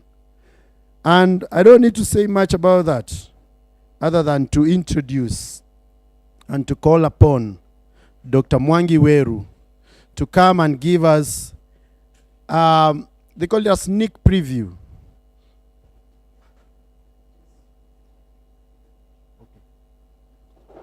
A sneak preview of what we have.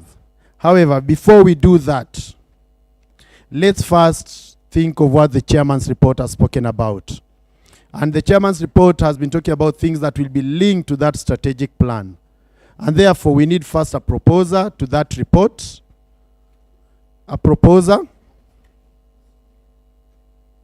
Marin. Watu wote wako in attendance. Angalia ule anakaa amesmile, pe microphone. Atuambie kama alisikia, ana propose, alafu mwingine anatusecond. Sinukweli members, si tulisema tuna participate. Ann Birundu. Sija kusikia, unasikika lakini. Ann Birundu. 3187. 81? 3187. 3187. You have proposed.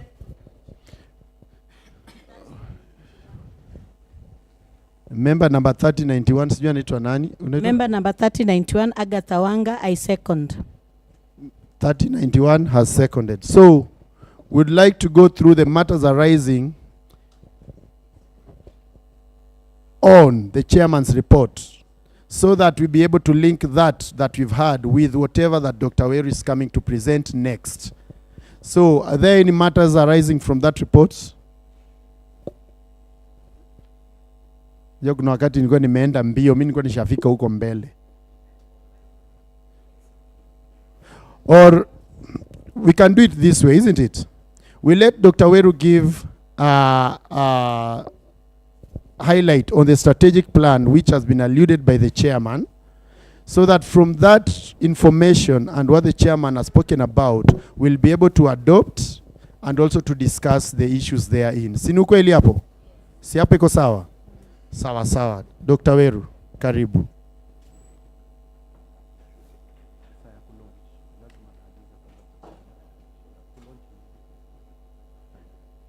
Sawa, tumpigeni makofi akikuja. Oops, shikilia hiyo. Leni. Kwa lat, dunia itaisha kama karibu.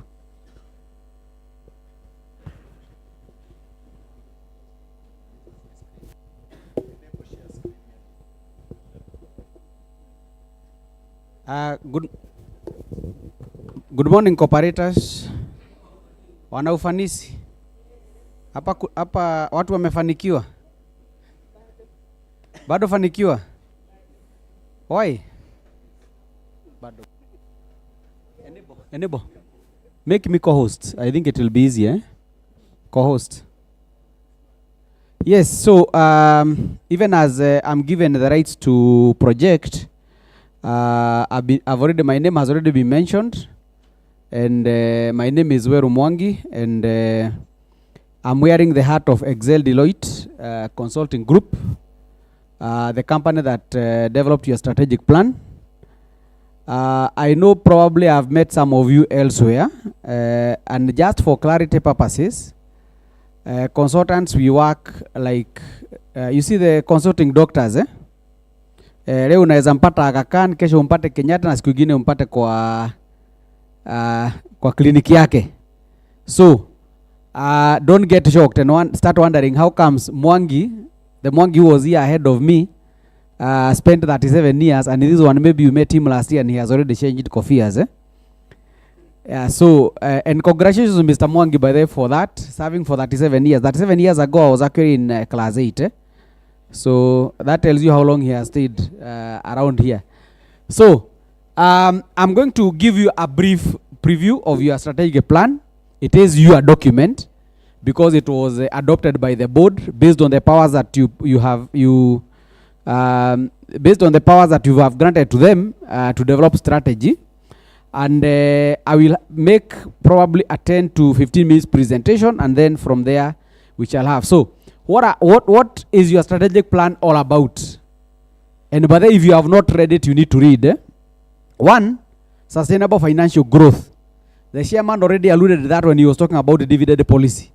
Because we have seen that happening whereby SACCOs are actually paying dividends out of capital and deposits, which is not sustainable. Digital transformation. But then you have an aging membership, according to the survey we did. And therefore you need to also now move to the digital world so that you can also attract the Gen Zs. And I know in about 5 to 10 years, again, we will be having the next generation. Inaitwa aje? Nimesahau jina. The Alpha, yes. Membership growth. When I come next year, I should not hear about 700 members. We are targeting to go to 2,000. Strong governance. Yes, I'm happy to hear that some members are retiring by rotation. By the way, and this is in very good taste. We don't want to have another ODM, whereby now we don't know whether it will be one party or two parties or three parties, because the chairman was here for that years, and nobody else knows how the SACCO is run. And then he hands over to his elder brother. No, we don't want those things here. So, no, not even hands over, it is handed over to his elder brother after he passes away, is it? Yes, institutional capacity development. We need to build our structures, our systems, better staff, better processes, better. So we need to learn. By the way, you can actually be here for 56 years, 53 years, but it can be 1 year repeated 53 times. So because there is nothing that has changed in those 53 years. So I will not go through your mission and vision because of time. So, and also our achievements were highlighted by the chairman. A few of them: asset growth, surplus growth, loan portfolio expansion, deposit growth, and of course, ability to, let's clap for our board here and staff, because they have been able to maintain our PAR below 5%. That's a global standard, by the way. So, of course, we have launched digital platforms, but we are not using them very well. And also, let's clap for them. They have been able to comply with the SASRA requirements. Otherwise, amunga kura dividend, by the way. Amunga kura dividend if you are non-compliant. So, we had some challenges in terms of membership growth not growing as per our expectations.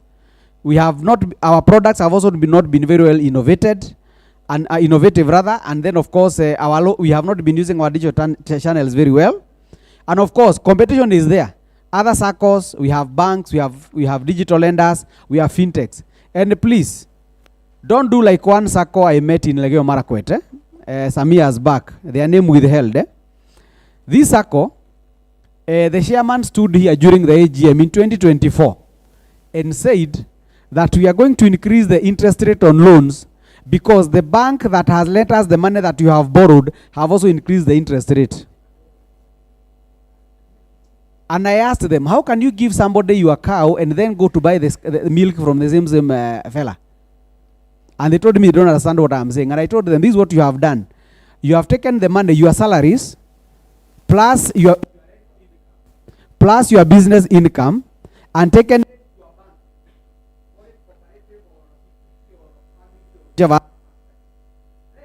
your SACCO now is going to the same bank to borrow the same money and coming to lend you at a higher rate than the one they are borrowing from there.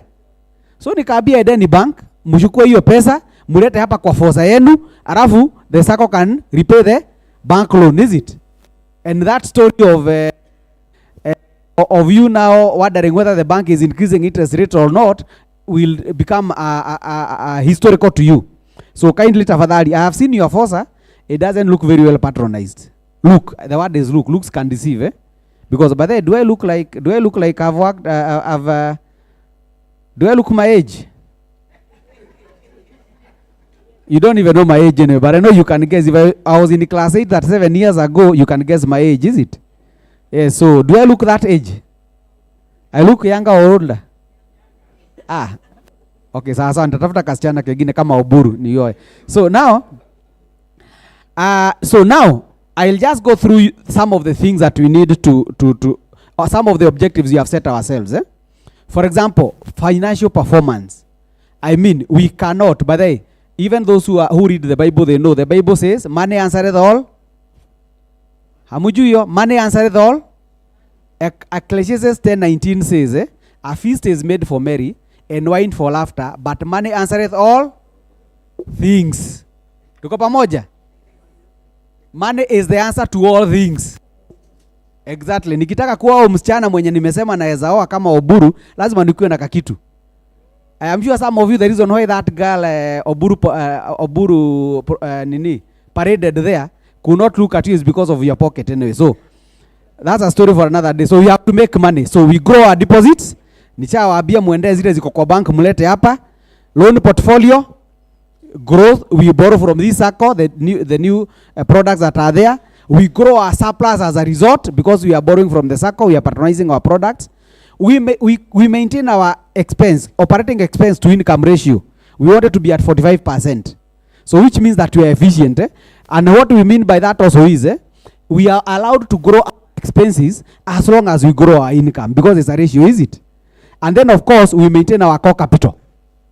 So we need to be to maintain our capital adequacy ratio. So it should be above 15%, the core capital ratio. I know the minimum is 8%, but we want to be at 15% so that we can have a good base.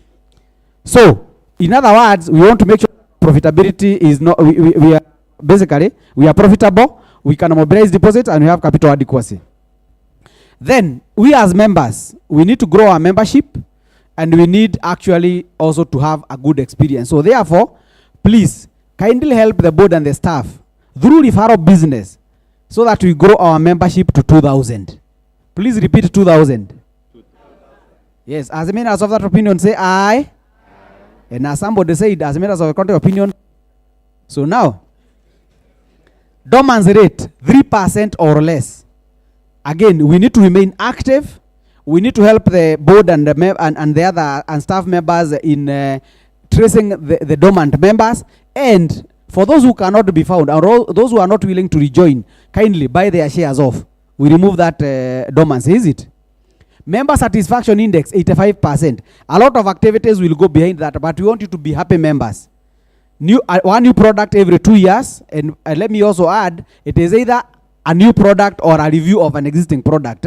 So it can be either of them. And then we also get into at least 5 partnerships. Then, of course, and we want to have youth-focused products. We want the youth to come here. Let them not start looking at us as, dinosaurs. Sisi mambo yetu ni ile ya kitambo. There are some people older than me here who are very good at saying, the way we used to do it in 1985. Or the chairman, when I joined in 1995, things were very good, they were being done like this. I am sorry.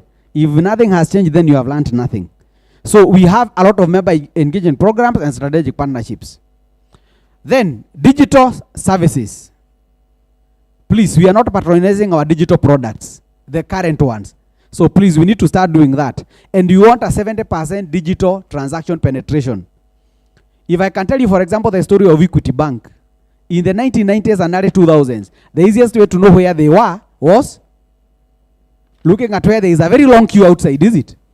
Today, do you see those queues outside? It's because of digital transformation. They tried opening new branches to decongest old branches. It was not working. So when they went digital, but I have an account there, I can't remember the last time I was in that bank, physically. But I transact. Today I'm going to pay my power bill using that account. I'm not going to do the bank, but I'm going to pay them commission, is it? Yes, and I'm also not worried because I don't have to worry when they are going to open, when they are going to close, but I'll still pay my power bill, is it? So therefore, we automate our processes and we have a digital satisfaction index of 85%. So kindly, when it is not working, do not talk out there. Talk to the relevant staff members and board members so that it can be improved until we reach 85%. So basically, mobile loan application, WhatsApp chatbots, digital wallets, and data analytics. Those are things we are going to see later on. Risk management and compliance. Things can go wrong. And they will always go wrong anyway. So, therefore, we need to think about what can go wrong and also opportunities that we can miss. So, therefore, portfolio at risk will be 5% or below. Loan lost below 3%. Regulatory compliance at 100%. System uptime 99.9% of the time. So, you can count how many seconds in a day our systems are, we can allow them to be down. And 100% cyber security audit. So in other words, we don't want your money to disappear with cyber criminals, or even your data by there, because they can also steal your data. Yes, then, so therefore, risk management, credit risk management, cyber security, compliance monitoring, and governance audits. In the areas of human capital, staff training participation, we want them to keep planning. Satisfaction should be the same as yours. Staff retention above 90%. So I don't know how many now should leave this year after Mwangi. Because if he leaves, that is a percentage gone. And then leadership succession plans. Again, we don't want the ODM scenario. And by the way, the ODM scenario is not unique to ODM. DP for Kibake, so did ilikuwa inaitwa aje hiyo ingine? Hata for Kenya ilifuata wa Malwa, si ndio? No, in fact, they started disintegrating for the days of Jaramogi. So we don't want the political party problems in Kenya, in this circle. Then governance, we have to be well governed, we have to be well led as a circle. So therefore, training of board members and qualified external audit opinion. I know the auditor is here. Governance audit score 90%, so there has to be a governance audit. And then board evaluation score of 80% and above. Now, what I am not telling you is exactly what needs to be done for these things to be achieved. And hiyo ndio kazi ya ziada. That is your homework. To go and read and especially look at the chapter called Implementation Matrix. Now, one of the things that I want to hear next time when I come to your A.G.M is you asking the board members questions relating to the strategy. In terms of our strategy says we need to have done this by this year. Has it been done? If it has been done, what was the outcome? If it wasn't done, what were the reasons for? So that even when you are voting for them, either to return them after retirement, if they are eligible for re-election, then it is based on performance, not politics. So policy reviews, I've had a few policies that are being reviewed here. Board performance evaluations, internal controls, and strategic oversight. So there are some key activities, including, I'll just highlight a few. Deposit mobilization, campaigns, loan marketing, cost control initiatives, membership recruitment drives we should participate in, dormant activation, product innovations, mobile and digital platforms, data analytics dashboards, digital onboarding systems. All these are key for the other activities. Loan monitoring and recovery, compliance audits, cyber security assessments, training, governance, capacity development, policy reviews, governance audits, I've mentioned a few of them, staff training, staff performance management, so that when we are saying that staff members need to be promoted, I know I've heard you have had an acting CEO for a while. So if you want to confirm him, one of the things the board should ask, how has been the guy's performance?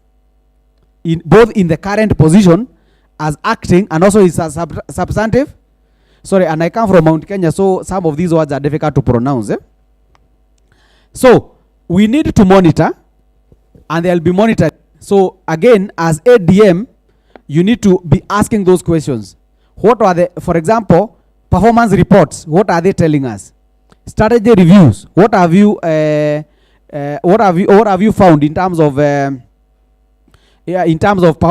strategy implementation?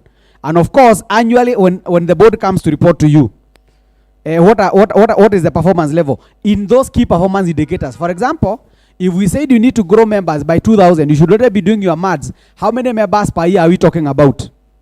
So when you come for the next A.G.M, you should be asking, then how many out of the, for example, 500, how many have we recruited?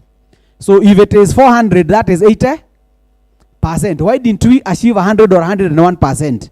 Then we can have our discussions at that point. And we can have those discussions over and over again. Because we don't need to wait for the next A.G.M. We can discuss them during our membership forums as well. So, the board of directors will provide the strategic oversight. Supervisory committee will provide the independent monitoring, and I'm sure they will report here. CEO shall drive strategy implementation. Internal auditor shall be keen on compliance assurance, and staff will execute the operational aspects of the strategy. So now, a warning. I've skipped 2 slides there because of time. A warning to all of us. There's something we call culture. And culture is very interesting because there are people here like Wanjala najua ametoka. Anaamini ama ni yule yako pale nyuma. Najua jamaa anakuaga mweusi saa ingine huwezi muona vizuri. So, amesmile sasa nimemuona vizuri.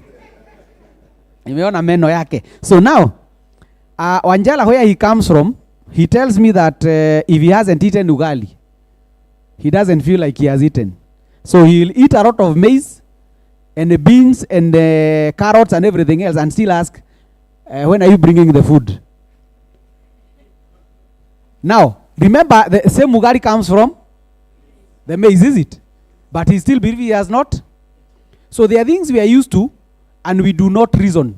So we are used, for example, to a culture of not marketing our circle. It's within our culture. You don't market the circle. Or you do not really participate in governance. You don't participate in asking questions or at least giving suggestions.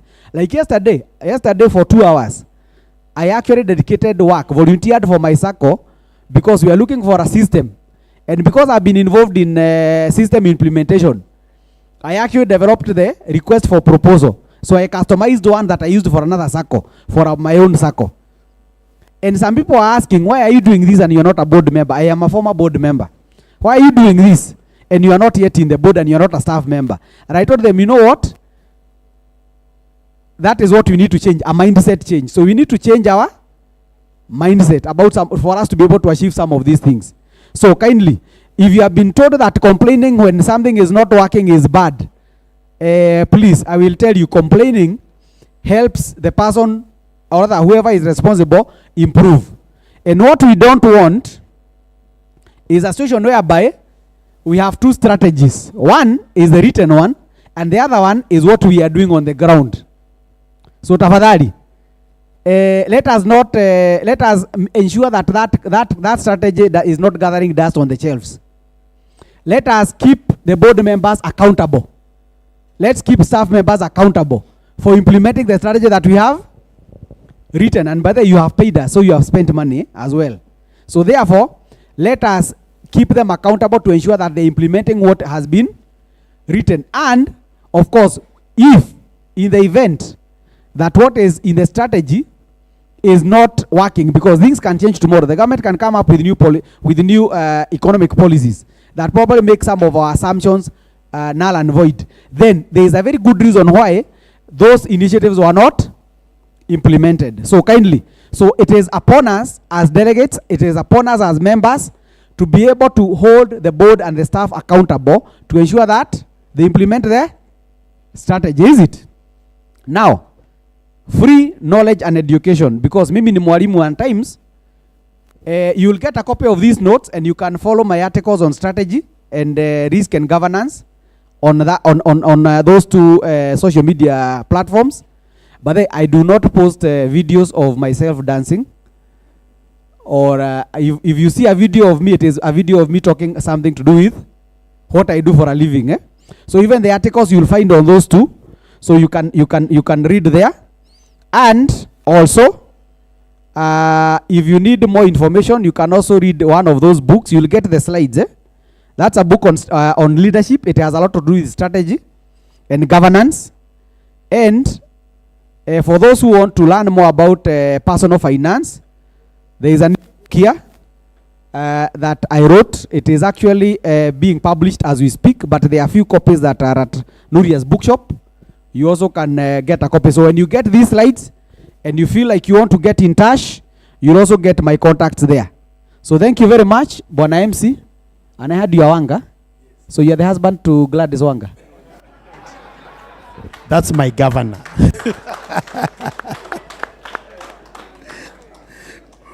Umenotice huyu jamaa sijui ako na interest gani huko Nyanza. Examples, penye alienda tu nje ya Nyanza ni Marakwet kidogo tu, lakini I'm younger, I'm older, ni huko tu. You are welcome. Hizo ni area mzuri. Akeno atakushika mkono alafu mimi nakureceive pande ile mwisho.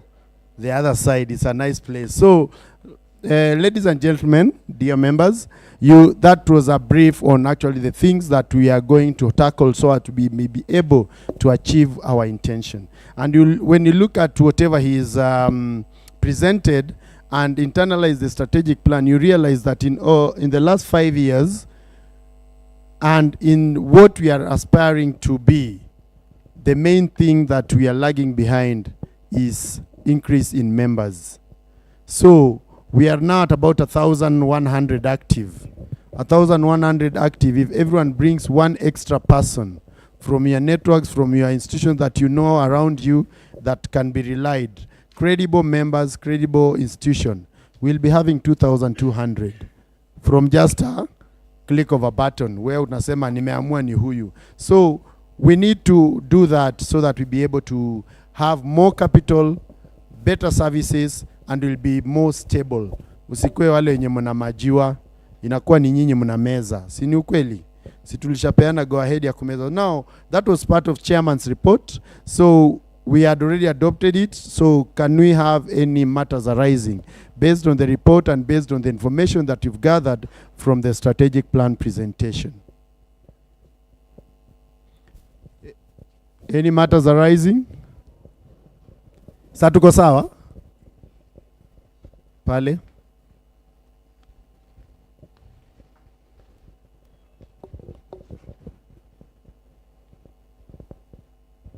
Good morning, everyone. Ongea sauti tu itaongezeka. Ni sauti yako iko chini. I want to talk about complete financial hub. My name is Magdalene Keter, member number 2672. Name? Magdalene Keter, member number 2672. I want to talk about the, you said we are proposing to have a complete financial hub. I think hivyo sawa. Ni microphone weka directly hivi itatoka hivyo. Sawa. I think we should improve on we want to go digital. That is one way of bringing everybody on board. But the problem is with our system. I don't know how far we've gone with our system. As much as we have been talking about this system, actually I want to appreciate it is not that bad as it was before. But let us please look into the system, our ATMs, because you can bring in a member, yes, but because of the challenges, the system problem, someone gets discouraged and decides to be dormant. Let us look into that issue. Another issue is guarantors breach and loan products. I just wish to bring up something on the issue. I've seen in the strategic plan we have issues that is talking about almost everything that I wanted to raise. But before we bring up those issues, why can't we propose that for those guarantors, for those members that want to put guarantors in problem, why can't we propose that immediately when the SACCO notices that there is a problem, we request the members that have been guaranteed by the said member to look for other guarantors so that we can free the shares for that individual member to be used to partly pay or fully pay the loan. Okay, noted. Thank you. Another one?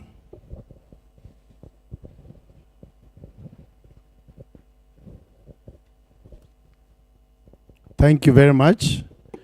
We can respond to that.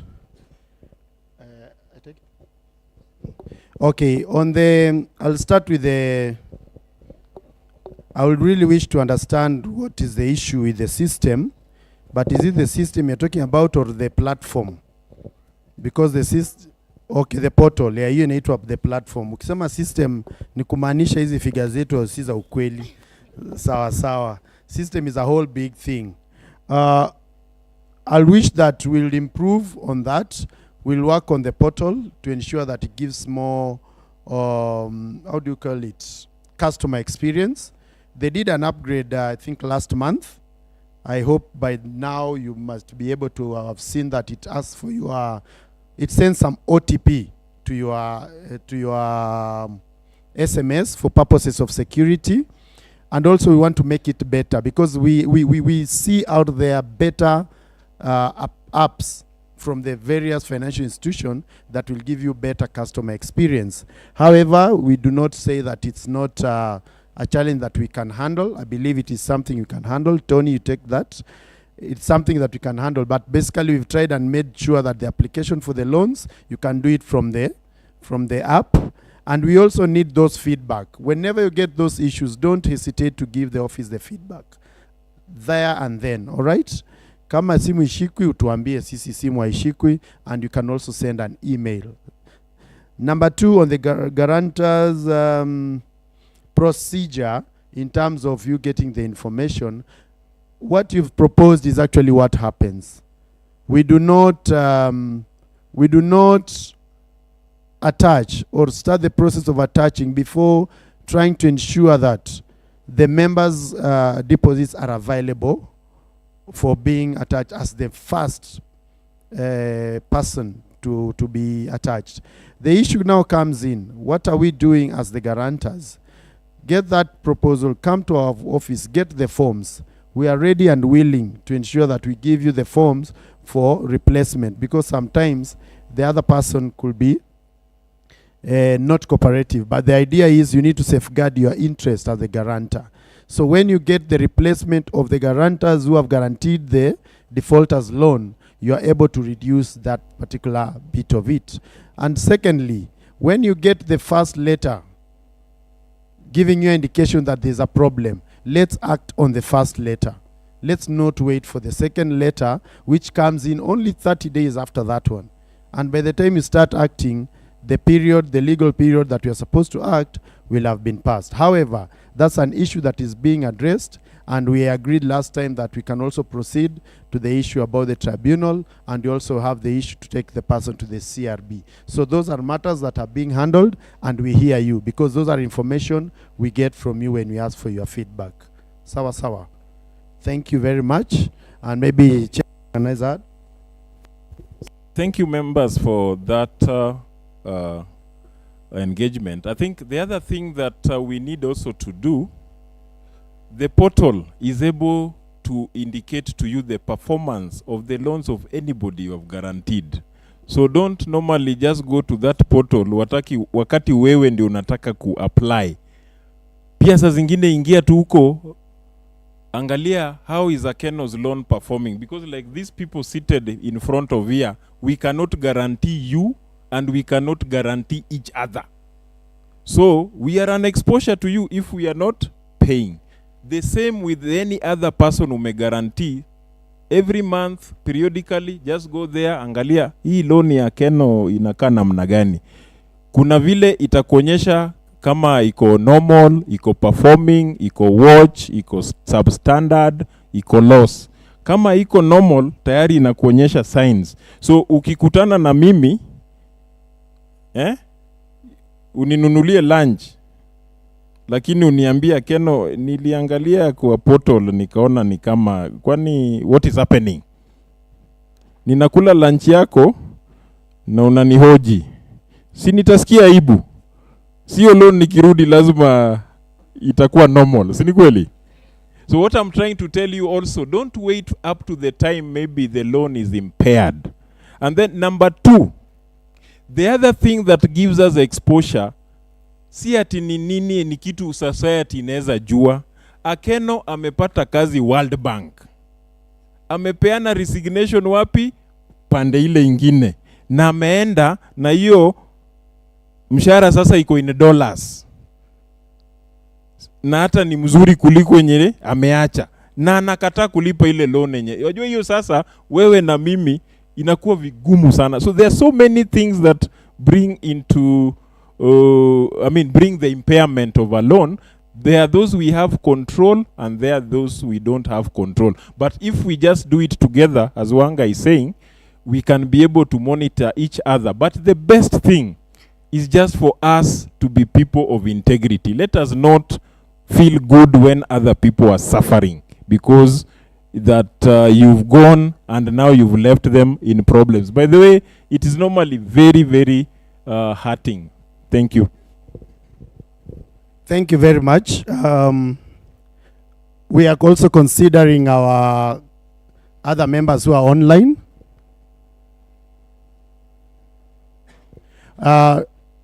Joseph To, we have seen you, and Joseph To, we have seen you, and we acknowledge your participation. We have you had proposed for the chairman's report, member number 2081. Ebu ongeza hapo kwa wale wenye wali second chairman's report. We consider you, and we also looking at the information there about. We are also looking at whatever that has been presented in terms of congratulating Mwangi. Mwangi, there's congratulations from Kimatu, representation of people from Narok. And then we also have other messages from Eunice Ajwala, and says, Mwangi, thank you for your customer service. And then we have message from Joseph To, says, Mwangi, all the best and better times ahead. And Julius Mwadhi is wishing you the best in your endeavors. So those online, hatujawasahau, and kindly when we request for your participation, just click on the button or raise your hand, ama unaweza tu unmute na usanye oya oya, tutakusikia. So dear members, we've all heard what we've been told, and Maren, there's someone with a question file, I think, A.G.M.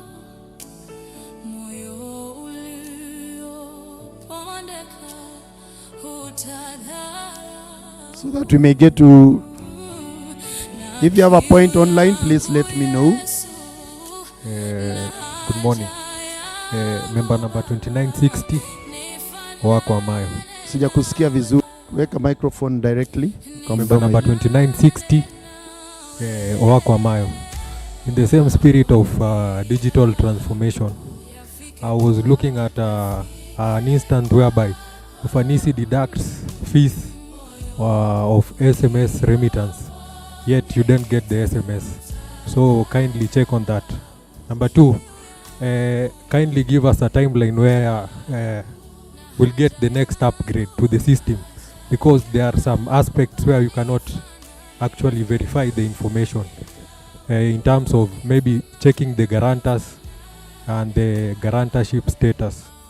Lastly, on the issue of leadership and maybe management of the SACCO, is Ufanisi in a position of considering regional representatives so that we can put forth our issues and reduce the amount of time spent in discussing issues when you come to such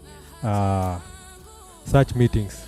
So if they could be in a position to consider a person who could be a representative, a regional representative, so that we can put forth our issues every now and then, so that the SACCO is very much updated and aware of the issues that affect the members in the regions. Thank you. As you give A.G.M, I'll also be responding to some of the issues. On the matter concerning the guarantorship and the status, the system is up to date and you're able to see who is your guarantor and whom you've guaranteed and the percentage at which their loan is at. But if there's any challenge you've encountered, we are okay. You'll be able to engage with us to let you know, because that is what I know from personal experience. I'm able to see my guarantors and those that I have guaranteed That is for the person who's able to guarantee. For me as a director, you know, nimeguarantee shirika mzima. So I'm able to see that. And the other aspect, the second one for regional, you mean continuously or during this meeting? During this meeting, give 2 slots for each area that they come to represent them. And those are basically the main representatives of that particular team. And we are a very small number compared to other circles. At 1,000, your issues can always be addressed directly even before the A.G.M. That's why we send the information early enough so that any information is taken into consideration. So don't fear to bring forth your issues that may arise. Maren, who was having A.G.M? Yes, good morning everyone. Good morning. Yeah, Joshua Chieng, member number 2404. Mr. Chairman, I've seen from the strategic plan, we want to have 2,000 members. Mr. Chairman, the last report, we also had 2,000 members. Now, since I registered, I am number 2404. I've not heard whether we had number 3404, which is to add 1,000 after I registered. And that is about, let's take Mr. Weru's years, 37 years ago. How are we going to make the number 2,000, that is registering about 1,500 people in the next 5 years, when we cannot do the same in the last 20 years or so? Mr. Chairman, what I would recommend is that we also develop a marketing plan which is smart, and then we come and implement it to reach the 2,000. That is when we will achieve whatever is there under marketing and growth of the cooperative. Thank you. Thank you. Good morning once again. Good morning. I'm Geoffrey Pascal Ologe, member number 2969. I also have a concern on effectiveness of, particularly the ATMs. You know, we might talk of getting more people to be using FOSA, but I'm a victim because once a while in last year, October, ATM yangu will develop a problem. Up to date, it has not been sorted. So I don't know how effective is our system as far as responsiveness on the same. Secondly, I believe they have talked about, the chairman spoke about, when we talk about these numbers, adding membership to 2,000. You know, there is a time, I believe, Mr. Chairman, we met at Kisumu and I was asking, we were talking of the merger that time. There was a merger that was maybe to come in place. So far, we were not told what happened to that merger to cushion maybe to increase on membership. The merger was purposely aiming to increase on a leverage on that issue of membership. So far, we were not given any report on what really transpired so far. So good. I believe that's what I have at the moment. Thank you very much. On the issue about the SMS charges, it will be addressed. However, the issue about ATM, if I refer to my officer's records, whenever you have an issue with ATM, it is handled through Tony. And according to Tony, there's no issue where we've been having a problem with ATM. But it's good you give us that information that which we are not able to see from this end. My own experience with ATM, it works. Unless the ATM machine of Coop Bank at that particular place has an issue. But please do not keep silent with issues when they arise, all right? We take that feedback positively and we'll work to ensure that you have the best customer experience. You know what is customer experience? Customer experience is not customer service. Hata kwa spelling mnaona ni different. So make sure that you are able. We take one more or kuna moja. Is there one more? Yes. I'm Kimweti Kenneth Langat. Sikusikii, weka microphone kabisa. I'm Kimweti Kenneth Langat, member 2982. My question comes on the calculation of interest, dividend interest. There is a scenario whereby maybe my shares was intact until. Weka microphone kabisa kwa mdomo. There is a scenario whereby where my shares was intact until November 31st, and yet the calculation you are picking on 31st of December. And all along, my shares was invested, and they were earning interest. Then how come that when you find on the 31st of December, my account is zero because of maybe somebody whom I've guaranteed default, and my shares were swept. So I find that scenario whereby I have no interest, and yet Okay, my money was we've had you. We've had you. That's an issue that can be tackled, and also we also have issues to do with how to distribute those returns. It is matter of a or B substantive issue. So kindly be alert when that time comes. It will be addressed. Anything to do with how interest is paid and the likes. I hope it's not a personal problem, but a societal problem. Sini ukweli, patia Bagwasi. Let's also look at the time. Tukumbuke mvua, kama ni personal issue, we'll handle it in office. It has to affect the society. Be brief and to the point. Yes, precisely what is in the chairman's report and the strategic plan that has been shared. Good morning, everyone. Good morning. My name is Davilas Semiu, member number 3150. Let me switch up a little. Niaje kila mtu? Kwa sawa. Nimeona kila mtu anaongelea membership ama members kuingia, sio? But kuna area moja tunasahau.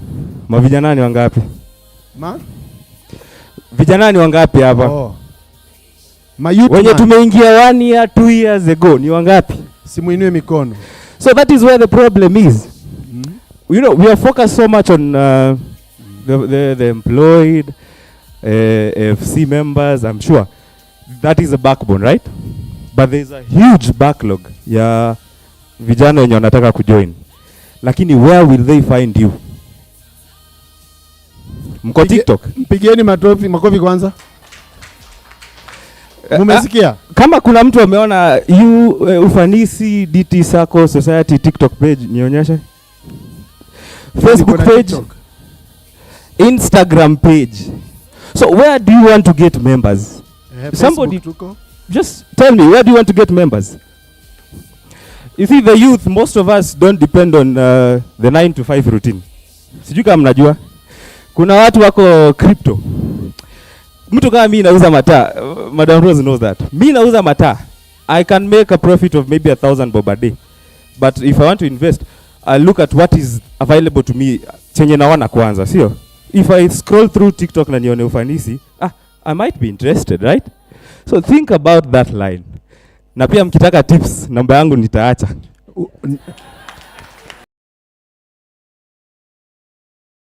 I believe that Bagwasi ukiongea chama nako tayari kujibu. Na mumesikia story? Mumesikia hao majenzi wako wapi? Wase wa 37 years and above si wako kwa nyumba zenu? Ama ndio mnapanga? In short, we have them in our houses, and that is another channel is provided. Endelea Bagwasi. Habari yenu. My name is Machogu. I'm really wondering the issue of guarantorship. We have effective HR department, and for me to guarantee my colleague the security is a salary. Now my colleague has reached a point where he is resigning or is leaving AFC and is going to another place. How can we get hold of this fellow who is leaving, because the security was salary? Now he has taken a loan of 10 million. We are 8 guarantors, right? Because we based it on strength of his of his end month salary. Where are we going to get the money to pay? we think on HR on how to get all of these people who are deserting, hurting others. Thank you. Thank you. Kindly, what is your member number? 2518. 2518 is the member number. So let me start from the last presentation going backwards. I'll really encourage all of us to attend the members' education because it's a forum that gives us very clear perspectives on how the SACCO model works.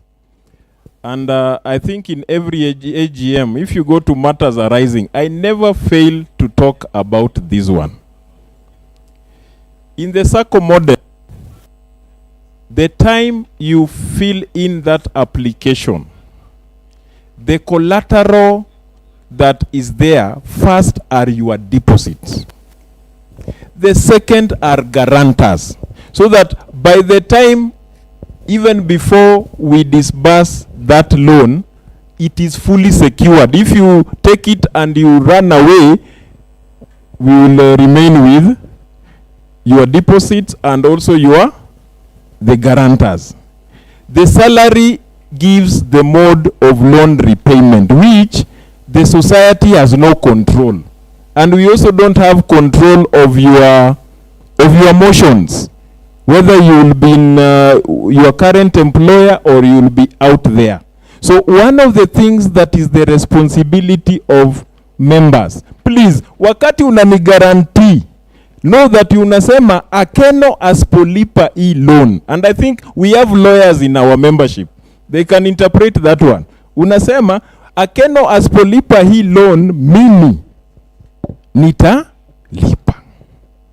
So wakati mtu anakuja kwako, muhuji. You know, I remember telling you some people even fill in blank. Yani member hajaandika anataka kuchukua pesa ngapi. Amekuletea tu hiyo page ya guarantee. Na labda ni wajanja sana. The previous week alikununulia lunch. Na make sure wakati mshahara, yani mwezi iko kona, akakununulia ka lunch, alafu the next week anakuja na hiyo form mahali ya kusign. Huyu jamaa anataka pesa ngapi? Hauna idea. So I think there are certain responsibilities that we must be able to realize. So my brother, we have no control over what, in fact it's not even HR. HR are in a situation like you and me. They don't know if staff is going to be in employment or not.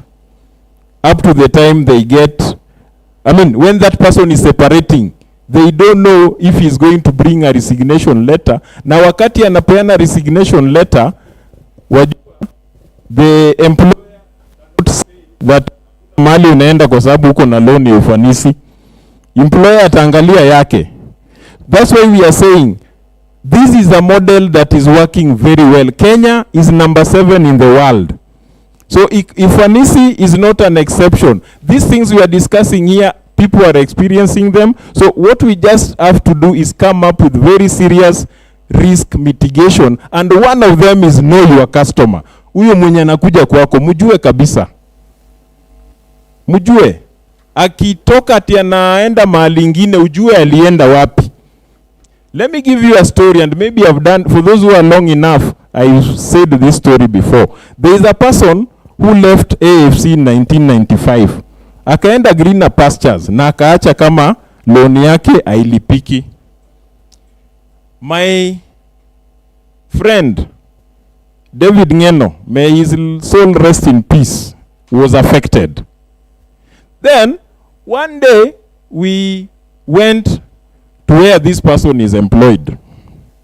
And we talked to him. And he said, oh, he was just organizing himself, what. And then he said by the next month, he will start repaying.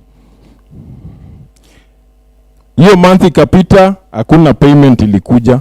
The subsequent month, tukaenda huko. That time hakukuwa na mambo ya data protection, nini mambo mingi. Tukamwambia sasa, sisi hatutatoka hapa, one, kama hujatupatia checks that are enough for every month to pay that loan. Usipotupatia tunaenda HR ya hapa kwenu. Waliposikia hivyo akaanza kuona hawa watu wanaweza fanya nini? Kunimwagia unga. The guy gave us post-dated checks, and when they were presented, they were actually honored. So what am I driving at? Watu wenye una guarantee pia jaribu kufuata mambo yao. Ukisikia mtu ametoka na ameenda mahali fulani, mwambie tu bwana, the best you can do for us, do a check off from your new employer, iendelee kulipa ile loan. Ama uza kitu yako. Hii loan yenye ulichukua labda hata umefanya nayo side hustle, yenye inaleta kitu. Why? So unless the moment we start saying that we want to pick collateral, the SACCO model loses its meaning. And the corporate officers will speak to that. Member number 31, tumpigie makofi. The youth. I think the youth are the next big thing for sustainability of any organization. And as he has rightly said, we must find them in the spaces that they thrive. Sinikweli? So, to the youth, remember we said everybody is a marketer. And I think this question I'm going to also answer that one for A.G.M. We must talk to each other about the SACCO. The SACCO also must be responsive of the potential members that they want. And some of those suggestions that he has made, if you read the strategic plan for 2026-2030, those are some of the things we are saying we are going to consider, so that we see how we can build on that constituency of the youth. So thank you so much, member number 3150. We are with you, and we will ensure that that is done. A.G.M, every member is the number one marketer for the SACCO. Ni ukweli ama uongo? Because mukianza kusema to marketing activities, I'll require a budget. When I get that budget, it will now bring down your ginene. Iyo kienda chini tena mnarudi, ile SACCO X inalipa hivi, sisi mbona yetu inaenda chini. So to me, I think, look at that, and that's why you can see we were very conservative. We are talking of doubling in 5 years. If I were doing a strategic plan for another institution, I would not put such a figure. Na mnajua siku iko kwa strategy. I can't. Somebody will say child play. 5 years, only 1,000 members. But A.G.M said that in the previous strategic plan, we also had that target. So at times, if you don't achieve a target, you don't even think bigger than it. You roll it and now say, what can we do? Let me ask you this question, my brothers and sisters. Yani, 5 years, kuniletea tu member moja. Last A.G.M niliwasimamishia family ingine hapa, they really speak to me in volumes. Hata mtu kwa nyumba yako kindly, huwezi kuleta. Unajua unaanza na your circles. Your first circle is your immediate family, then your colleagues, then your friends, like that. Wale watu mko nao kwa chama, unaenda unasema sisi yetu ndio mzuri. Uko kwa gani? Ile, lakini unajaribu kucompare mpaka unamvuruta your side. I believe we can be able to do it. Tukiongeza na hizo suggestion yenye the youth man ametuambia, na sisi mikakati yenye the marketing officer is doing, guys, it is possible. And yours truly is doing it from the front. Mimi, my 4 members of my family are in Ufanisi. I have my friends in diaspora who I talk after wakiguliza huko Kenya, mafuriko, nini, nasema tuna A.G.M. Lazima nilete mambo ya ufanisi ndani. So that is what I'm encouraging you guys. Try as much as possible. Talk about ufanisi. Because nikisema ni budget, and you know, those budgets, assuming when I want to put an some commercial in TV, munajua how much they charge? Because ndio hiyo effective lazima ipeleke the mainstream media. Social media platforms, that one I think we can be able to manage kidogo vile amesema, but the most effective ni sisi wenyewe tukiwa hapa. So you can imagine useme tu hata uwe na target ya 1 per year. Maybe every year we will be doubling. And it is possible. These board members you see here, they are doing it. Some of you members are doing it. But ninajua member, tangu uingie Ufanisi. Na hii nataka wetu ujiite mkutano. Uulize, mimi nishawahi kuleta mtu kweli tangu niingie. Ukijibu hiyo kwa swali yes, ninafurahi, endelea. Ukisema no, sema hii miaka 5 yenye nakuja at least I am going to do it. So hizi mikakati tukiweka zote pamoja itatusaidia. And then itafanya hata the society grow, because tukiwa na members wengi savings itakuwa mingi, loans pia tutaweza kupata na bei nafuu kwa sababu hatutegemei pesa ya kutoka nje. Because the moment you also borrow from outside to give the members, kuna ile price ya hiyo facility, and I think for the longest time not borrowed treasurers, ni kweli. But itafika wakati demand can overwhelm us to an extent that we borrow. Merger, I think what we were submitting that time was the current development in the SACCO space, and you remember the director also spoke about it, si ni kweli? So we were not telling you that tumepata society tuna merge nayo, tulikuwa tunawaambia ya kwamba katika biashara sahihi ya SACCOs kuna opportunity yenye kama mukisikizana na SACCO ingine labda yenye na struggle ama munataka at least muwe na nguvu, hiyo opportunity iko. So I believe if we get a SACCO that we feel we can be able to merge and have synergy, that is something that we are going to consider. Dividend computation, I think, as the MC said, it is one of the substantive agendas. I think let us deal with it at that point, ndio tuweze kusonga pamoja, si ndio? I pray that I've answered you conclusively. Kama hujaridhika labda tunaweza onana nyuma ya tent, ndio program iende, si ni kweli? Tent yangu iko pale hapo kwa registration, saa ya chai. Asante. Thank you very much, Chairman. Tupige makofi. He has tried to attend to all the questions that have been raised, but we are still available. We'll be able, because hii SACCO ni yetu wote, we'll be able to assist each other to get solution. Apologies, Saki. Woi. Chai inakuja. So hiyo ni ya kwanza. Ya pili, watu wa Nairobi region, hebu wekeni mikono juu. Nairobi. Na hata mkusema siku wagotea, sasa zile nilikuwa na acknowledge watu. I acknowledge your presence. My apologies. Sawa sawa. And then there are certain people that may not have attached themselves to the region that I was referring to, because wengi tulikuwa tunaongea maybe kama regions za our mother company AFC. So if you know you are not a staff member of AFC, inua mkono. Munaona? Makofi. That is what we call growth.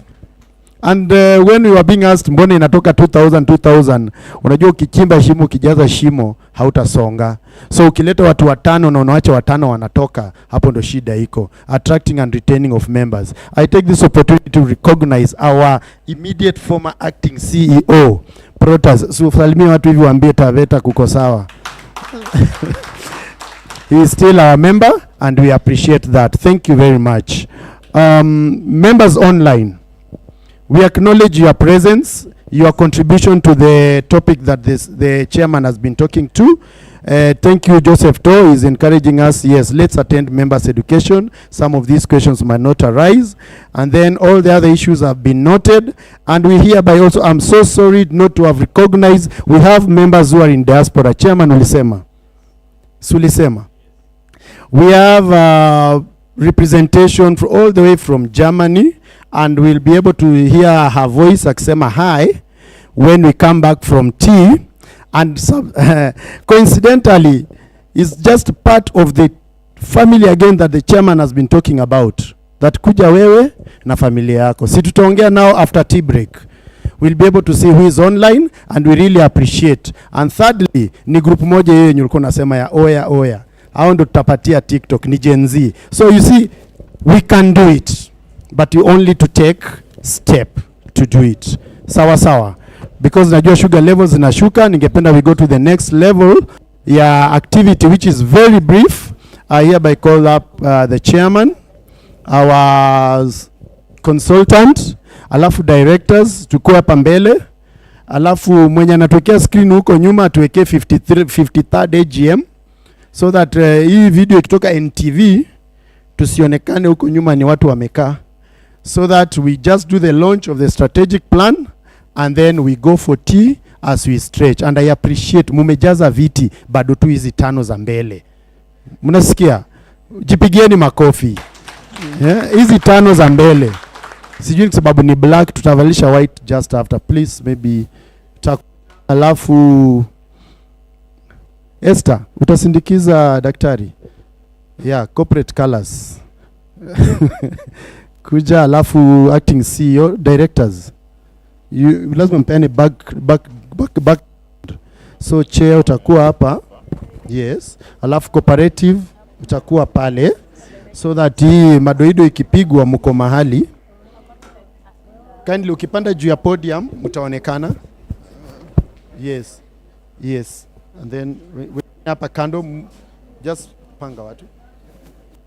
Wengine wenye ni warefu enda tu hapo nyuma Leni. Kindly Leni unaonekana wewe ni wa hapo nyuma Ngash. Anapenda sana.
...2030 strategic plan, And the countdown starts from now, from 5, 4, 3, 2, 1. Let us clap for ourselves.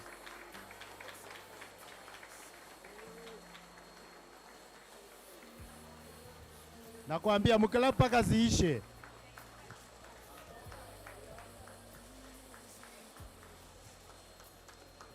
Thank you very much. We are being represented by the chairman, Ufanisi DT Sacco, our cooperative director representative, Nairobi City County, and our consultant, Dr. Weru. And we appreciate all members for the support that you've given us in collecting the information to make this a successful journey. And from here on, we work together for the next 5 years as we implement the issues that we've been able to place within the strategic plan. Thank you very much. We can clap for ourselves and some more.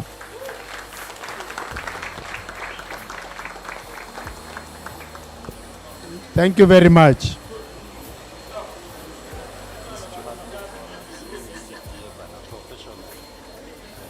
Thank you very much.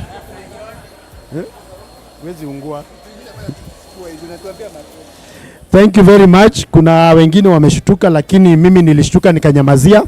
Ndio mlisikia ninaongea sana for the purpose of ensuring that na maintain your pressure yangu. So thank you very much everyone. We are taking a short break so that we may replenish our sugar levels zifike equilibrium. Alafu tukuje sasa, tukitoka hapo ni nasikia vijana mnaita nini, tunaenda na motaratara. Hiyo kitu niliambiwa na CP Ndegwa. So let us take the shortest time possible. The tea will be served in the opposite room, that is the restaurant. For those who are here last year, you know the place. From the door unaenda across. The lavatories unatoka mlango iko tu pale nyuma. So mnaweza refreshen up. Let's take the shortest time. If we work with 15 to 20 minutes. Yes. For those online, we are going to take 20 minutes break, and when we come back, we'll now be moving into the account section. Thank you and see you then.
nachotaka ni wewe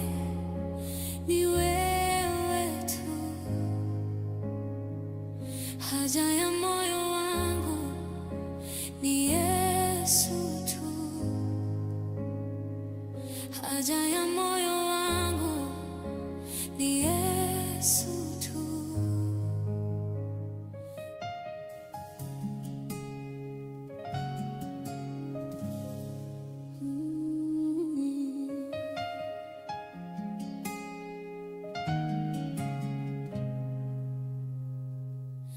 Nachotaka ni wewe tu, nachotaka ni wewe tu, haja ya moyo wangu ni Yesu tu, haja ya moyo wangu ni Yesu tu. Nachotaka ni wewe tu, nachotaka ni wewe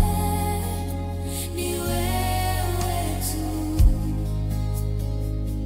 haja ya moyo wangu ni Yesu tu, haja ya moyo wangu ni Yesu tu.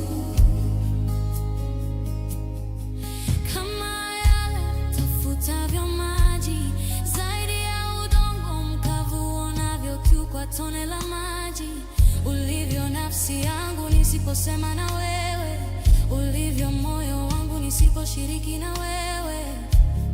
Kama samaki nje ya bahari, sina uhai nje ya hema yako. Nataka nizame kwa pendo lako kuu, nataka nizame kwa pendo lako kuu. Nakuhitaji Yesu wewe,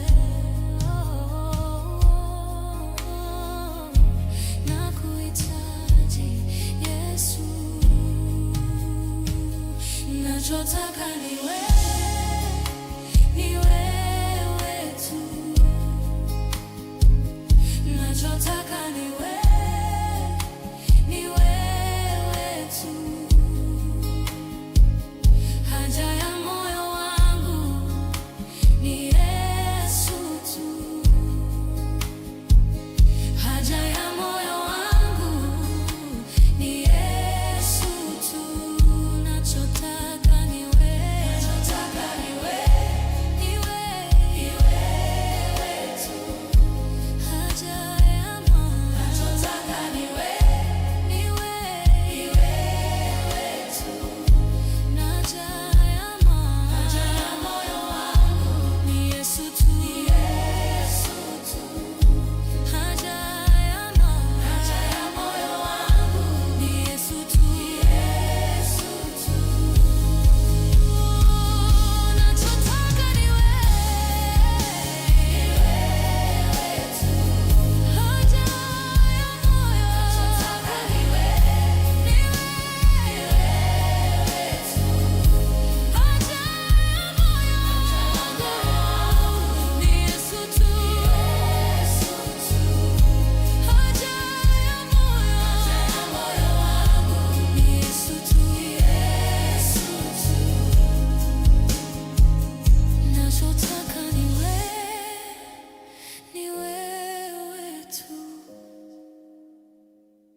Nachotaka ni wewe tu, haja ya moyo wangu ni Yesu tu, haja ya moyo wangu ni Yesu tu.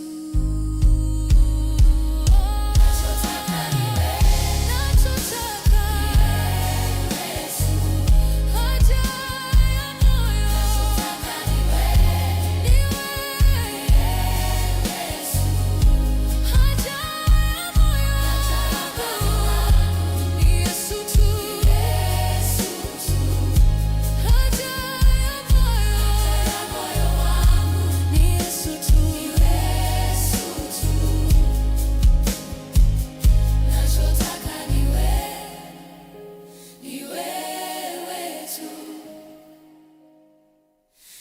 nachotaka ni wewe tu, haja ya moyo wangu ni Yesu tu, haja ya moyo wangu ni Yesu tu. Wewe ni Mungu, wewe ni Mungu, hivi leo nimejua wewe ni Mungu, wewe ni Baba, wewe ni Baba, hivi leo nimejua wewe ni Baba, wewe ni Mungu, wewe ni Mungu, hivi leo nimejua wewe ni Mungu, wewe ni Baba, wewe ni Baba, peke yako nimejua wewe ni Baba, wewe ni Mungu, wewe ni Mungu, hivi leo nimejua wewe ni Mungu, wewe ni Baba, wewe ni Baba, peke yako nimejua wewe ni Baba, wewe ni Mungu, wewe ni Mungu, wewe ni Mungu, haleluya, hivi leo nimejua wewe ni Mungu, wewe ni Baba, wewe ni Mungu, wewe ni Baba, wewe ni Mungu,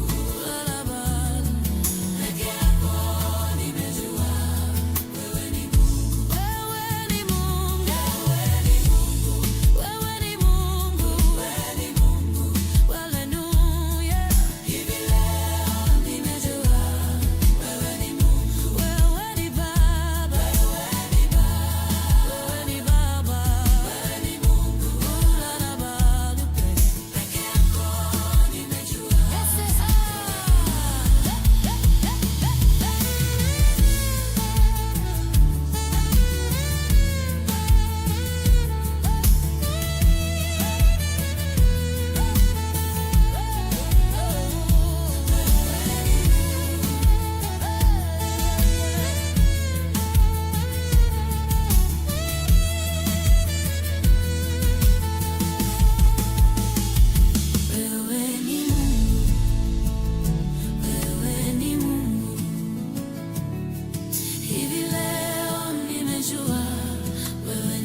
yako nimejua wewe ni Baba.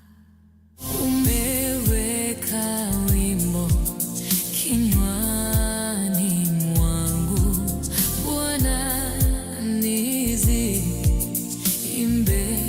sifa zako. Umeniimba ili nikuabudu na kuabudu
mataifa yote yanakufahamu kuwa wewe ni Mungu usiyeshindwa.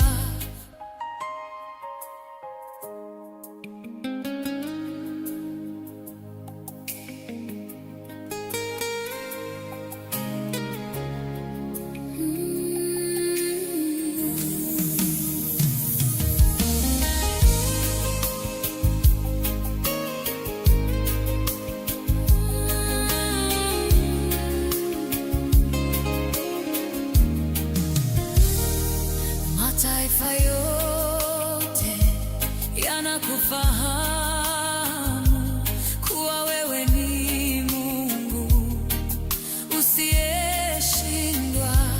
Mataifa yote yanakufahamu kuwa wewe ni Mungu usiyeshindwa. Usiyeshindwa. Usiyeshindwa, wewe ni Mungu usiyeshindwa.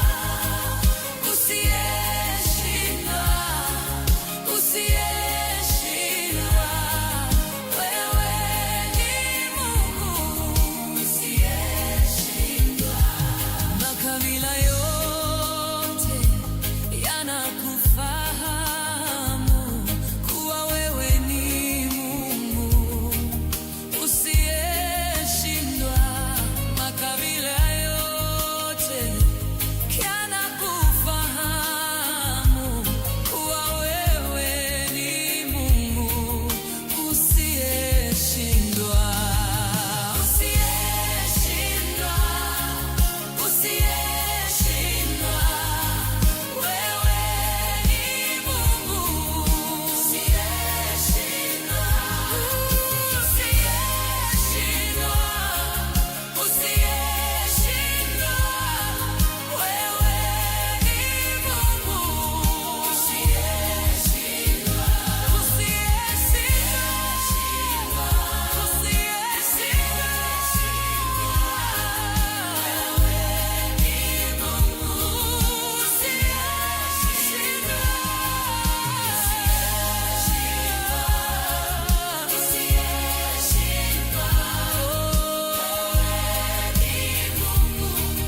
usiyeshindwa. Na kanisa lako linakufahamu kuwa wewe ni Mungu usiyeshindwa. Na kanisa lako linakufahamu kuwa wewe ni Mungu usiyeshindwa.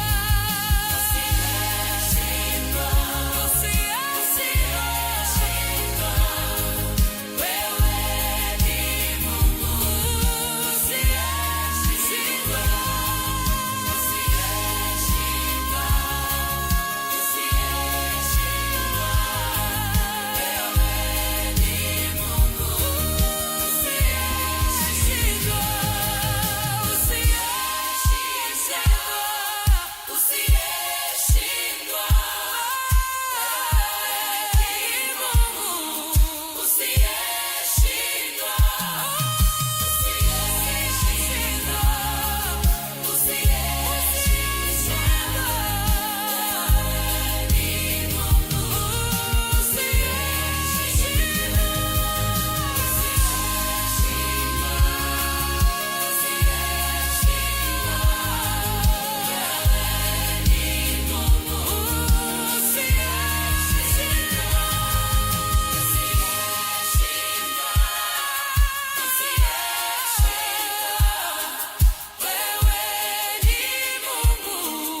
usiyeshindwa, nimwabudu nani mimi kama sio wewe? Nimwabudu nani mimi kama sio wewe? Hakuna mwingine wa kumwabudu ila ni wewe Jehova, ila ni wewe Jehova.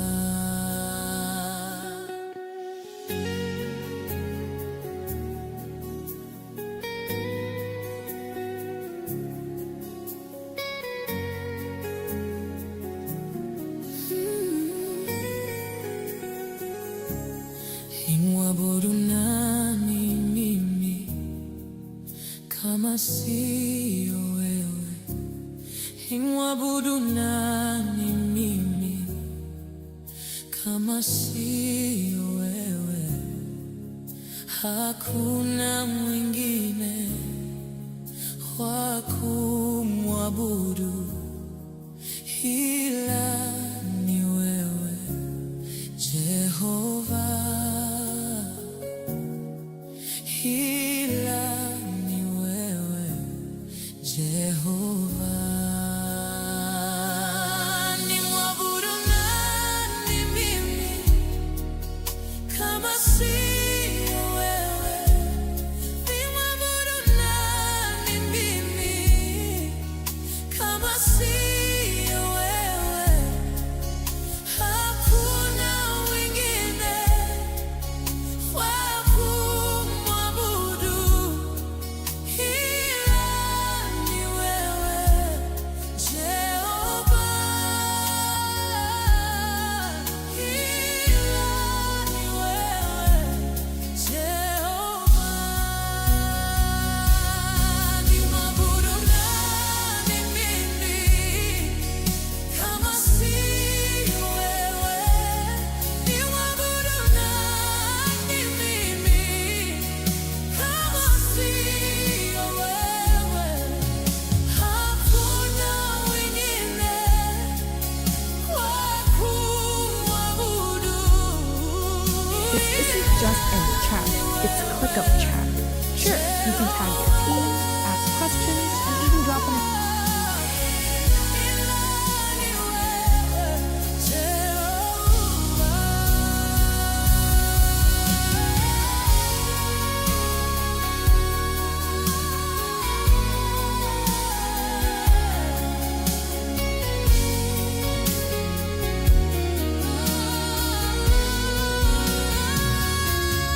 Nimwabudu nani mimi kama sio wewe?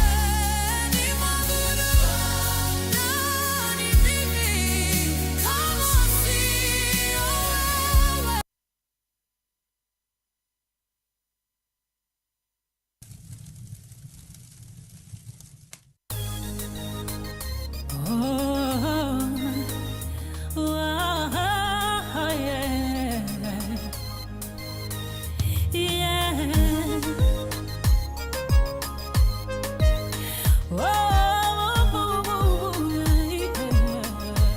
Still alive.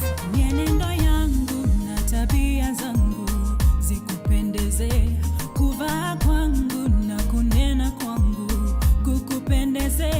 Mienendo yangu na tabia zangu zikupendeze, kuvaa kwangu na kunena kwangu.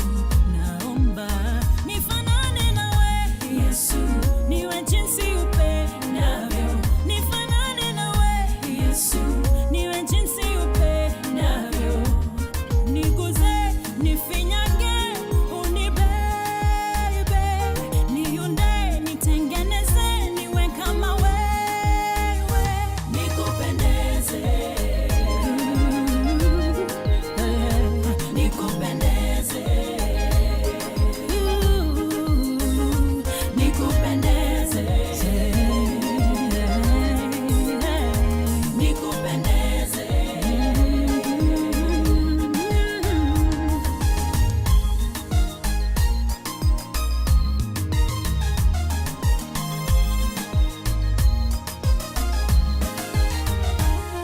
Familia yangu, marafiki zangu, tuwe sawa nawe. Biashara zangu, kila kitu changu kiwe sawa nawe. Familia yangu, marafiki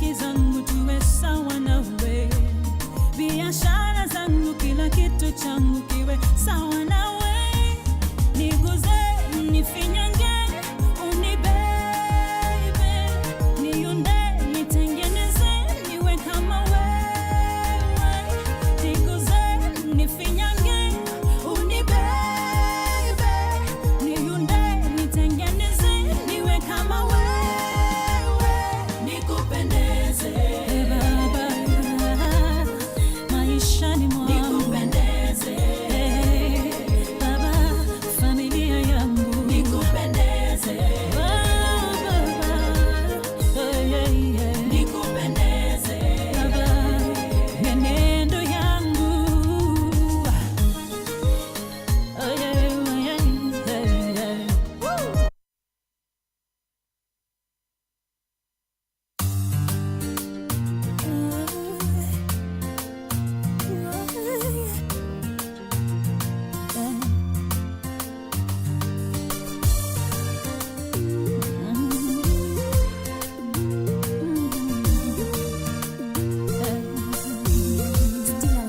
wako mwana ukamtuma duniani kisa na maana nipate uzima.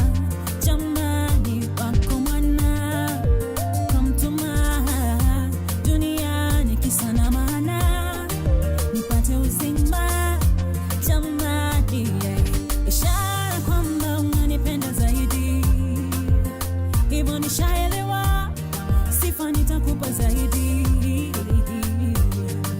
ishara kwamba unanipenda zaidi, hivyo nishaelewa, sifa nitakupa zaidi, na siwezi jizuia kusema wako wema, na sio kama najigamba, umenitenda mema, na siwezi jizuia kusema wako wema, na sio kama najigamba, umenitenda mema, umekuwa mwema kwangu.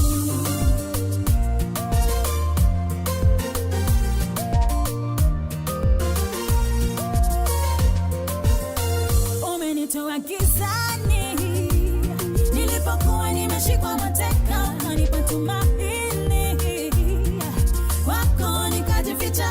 Sasa nitakupa nini iwe sawa na yale umetenda? Hakuna ila moyoni, sifa nitakuimbia, ili kugharimu msalabani unifie, hivyo inanibidi sifa nikuimbie, wema wako niseme, ili na wengine wakujue, wote waungane nami na wazee 24, na siwezi jizuia kusema wako wema, na sio kama najigamba. Baba nichukue, nifunze, nataka kusoma kwa shule yako, kwa shule yako. Nichukue, nifunze, nataka kusoma kwa shule yako, kwa shule yako. Nikiwa nawe kama mwalimu, ninajua nitahitimu, nitashinda adui akileta majaribu. Unitayarishe, unibadilishe, mtihani nipite, mwito nitimize, nijue kuandika, niandike maono yangu, nijue kuhesabu, nihesabu baraka zako, nijue kuongea, nihubiri neno lako kwa watu wako. Baba nichukue, nifunze, nataka kusoma kwa shule yako, kwa shule yako. Nichukue, nifunze, nataka kusoma kwa shule yako, kwa shule yako.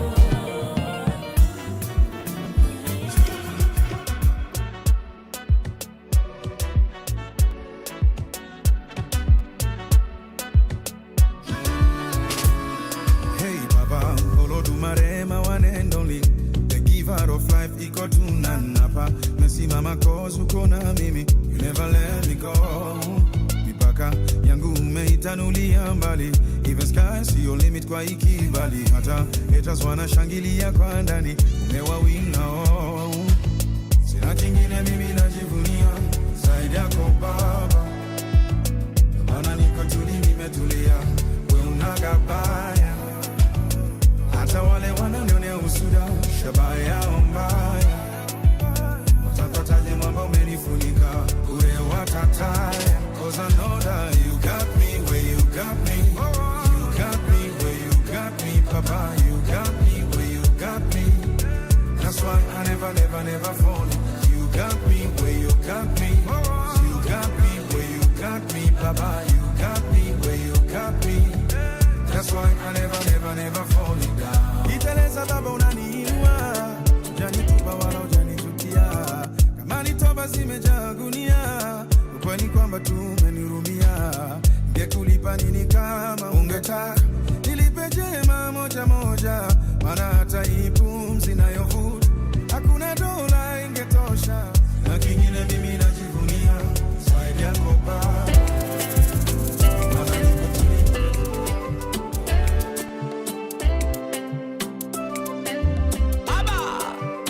Alipokwisha kunena, alimwambia Simoni, tweka mpaka kilindini, kashushe nyavu zenu. Yesu alipokwisha kunena, alimwambia Simoni, tweka mpaka kilindini, kashushe nyavu zenu.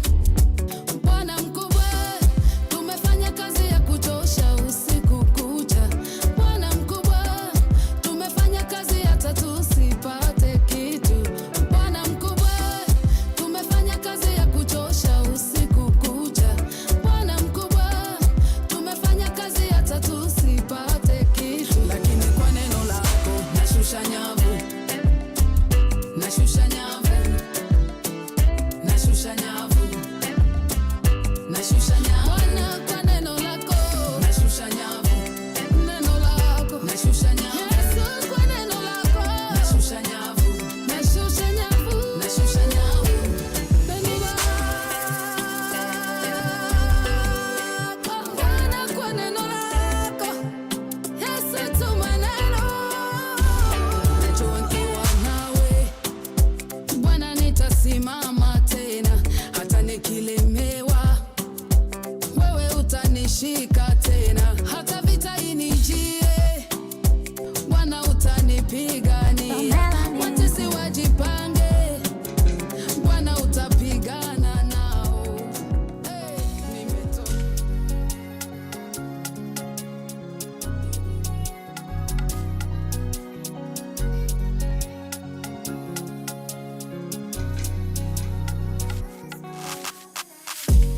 Sisi ni wale tuliosaidiwa na Mungu, sisi ndo wale tuliobarikiwa na Baba. Sisi ni wale tuliosaidiwa na Mungu, sisi ndo wale tuliobarikiwa na Baba. Sina hela, sina pesa, sina doo, sina nyumba, sina gari, sina hoo. Kila kukikucha minayowaza kesho, tapiga moyo konde nitafika hoo. Wanaokudharau leo watakusalimia kesho kwa heshima, wanaokusema sema watakusifia kesho. Unaokula nao na kucheka nao, kesho kidondoka utokuwa nao. Piga moyo konde wakati wa Mungu, wakati sahihi. Piga moyo konde wakati wa Baba, wakati sahihi. Mambo yanapoonekana hayaendi, ni ajabu sana namna moyo unahangaika tafuta majibu. Ajabu sana moyo unapoonyesha mashaka ya kuwa japokuwa Mungu anaishi ndani yangu. Kuna muda na hofu japokuwa Mungu umeketi kati yetu.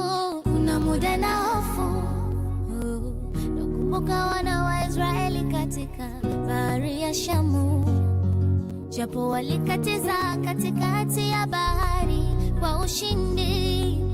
Kwa nyimbo nyingi waliimba na kumsifu Bwana, lakini baada ya kuvuka na kuliona jangwa, yalibadilika mambo, niko yalisimama na kusahau miujiza alotenda Bwana mwanzo.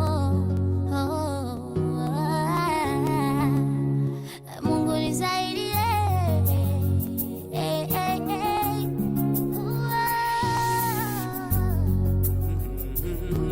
nikumbushe wema wako nisije laumu. Tumeuona mkono wake Bwana, nikumbushe shuhuda mengi mazuri tumeyaona, Mungu umetenda, ni kweli wewe muweza. Ulitamka vitu vikawa, neno tulatosha, ukisema umetenda.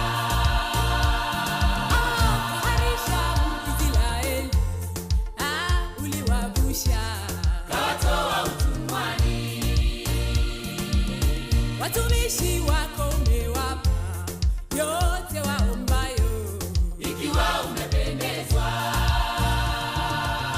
Uamualo hakuna wa kulipinga, hakika we ni Mungu wa vyote. Unatawala dunia na vilivyomo, makuu umeyatenda Jehova. Hakika tumeona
sasa napakuna miungu taamini, sitajitia unajisi, chakula cha ufalme.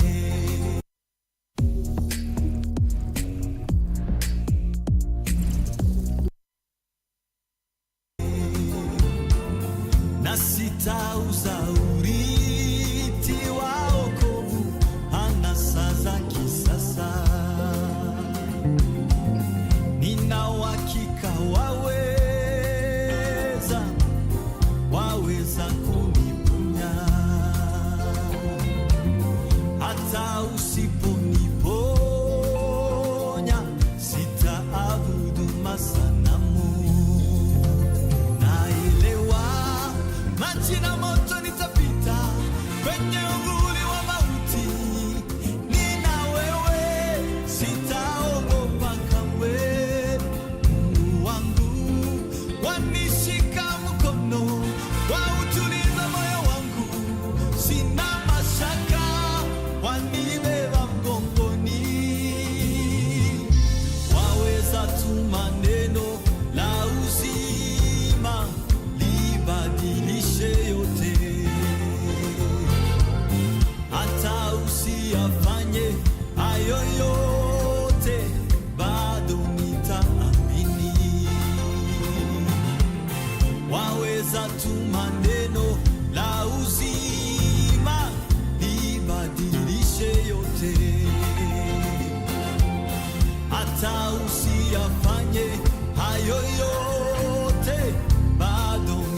amini.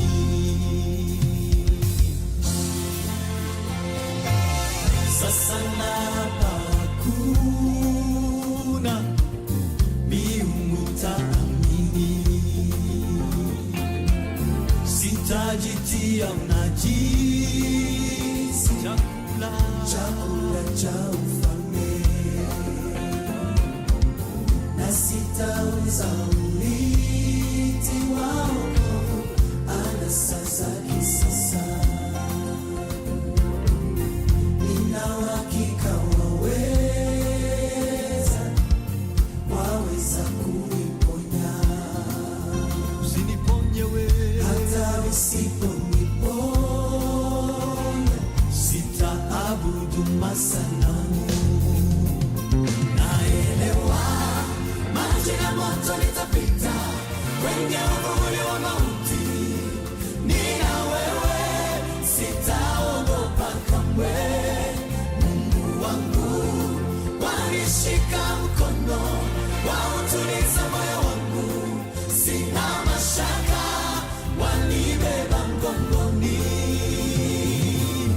Waweza tuma neno la uzima libadilishe yote.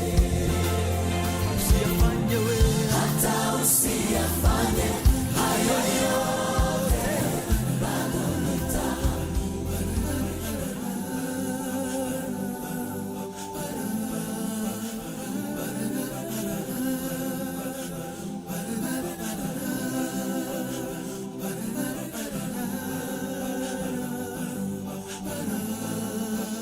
Bwana ni mwokozi wangu, tena ni kiongozi wangu, ananipenda leo kuliko jana.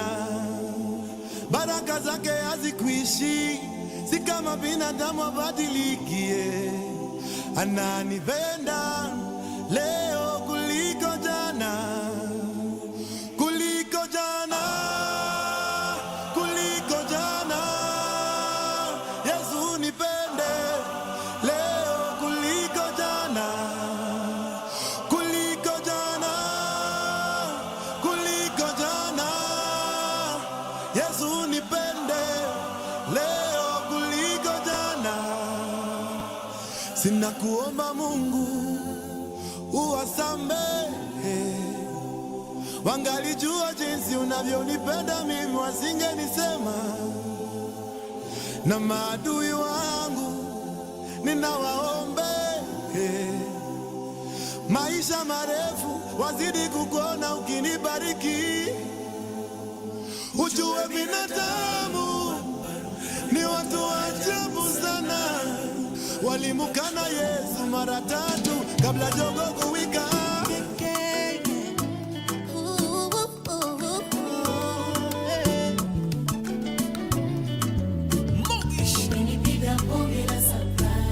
Ukanifanya mimi wa thamani na kupenda kutoka moyoni, eternal morning into dancing. In you I found myself. Peke yangu haiwezekani, usingekuwa upande wangu Bwana, maadui wangenineza hai. In you I found myself. Peke yangu haiwezekani, usingekuwa upande wangu Bwana, maadui wangenineza hai. In you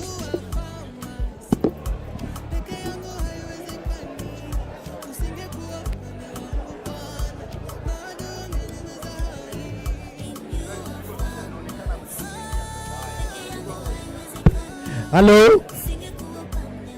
Attention.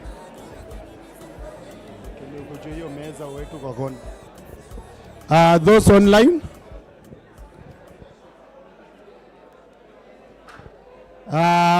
Let's settle down. Let's settle down. According to the program, we have 1 hour to settle on every aspect that is remaining.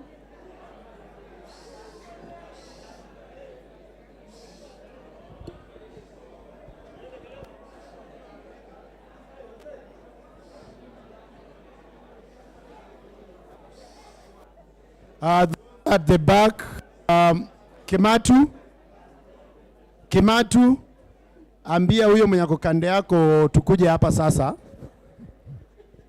Anaitwa Mutunga. Mkuje naye huku mbele na Leni. Kujeni hapa mbele, kuna space. Naona mnaulizana huko nyuma. Hapa mbele tunapatiana soda. Na wenye wanataka juice. Na watalipwa dividends wa kwanza mkipitisha.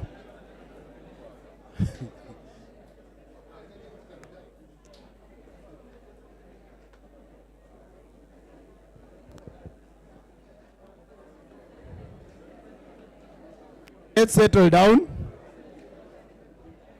Claire, tusaidie kuleta hao wenye wako huko nyuma. So I appreciate those online. Na kuona Rashid uko hapo. Madam Ali Sokeo na kuona. Ann Kitao uko hapa na pia uko huko, ni vizuri. Tafadhali jaribu kuhakikisha ya kwamba unaweza log in.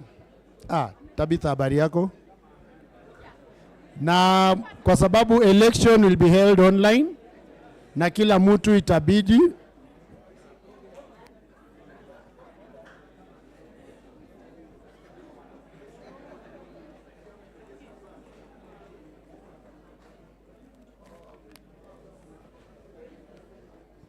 and by the way wenye mna bundles username kuna 68 conference sijui kama mtaweka jam. Nimeona iko very efficient.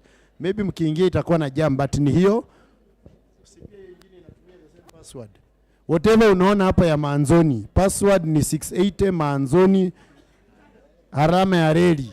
Unajua alama ya reli? Yani hash. So while you settle down, hakikisha unaweza. Watu wenye utaweka usitukie charge imeisha kama mimi, unaweza toka kwa una log off kwa wenye mko hapa ndani, usiseme lakini kuna sockets pia huko kando. Unaweza weka hapo alafu una vote alafu unachomoka. Okay, I'm waiting for people to settle down kule nyuma. In the meantime, I continue to appreciate those online. I see Boniface Mugendi. I see Rashid. Nani huyo mwingine? Scroll Chepkwony. Karibu sana Ben Chepkwony. Ben Chemitei. Dan Olilo. Nimeona mkitaka nisome hiyo simuende polepole. Derek Masoso. Douglas Onsongo. Edward Mwachoki. We are able to see you. Eric Mwita, Emma Bundi, Emmanuel Okeo. Diaspora, Evelyn Kich. Welcome. Tunakuona. Elijah Mulata. Wenye tunakaa situkae ndio nimalize kuhesabu majina. Faith Gitobu.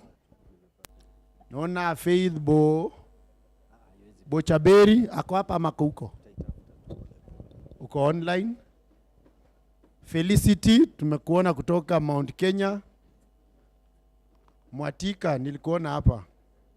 Hiyo ni nzuri. We have a good number online. Niliwaambia tutatafuta muda tutaongea paka na wenye wako Germany. Watuambie huko kunaendeleaje kama wako na mvua kama hii yetu ya Singapore.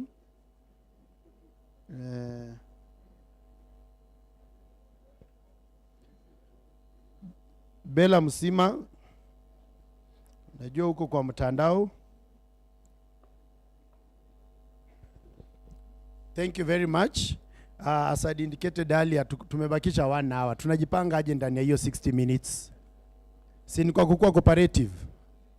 Tulisikizana tusipitishe saa 8 na kwa sababu baada ya hiyo kutakuwa na shughuli, so ni 12:36.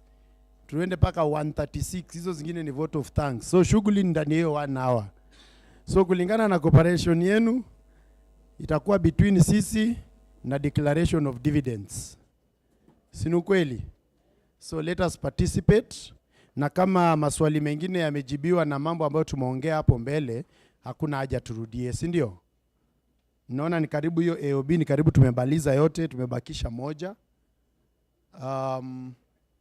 I hope wenye mnacharge huko mnataka simu zicharge, sio nyi kujibu messages, because naona mko busy kwa simu. We better concentrate here. Okay, ukiona naendelea kuongea ujue there are people who are not settled.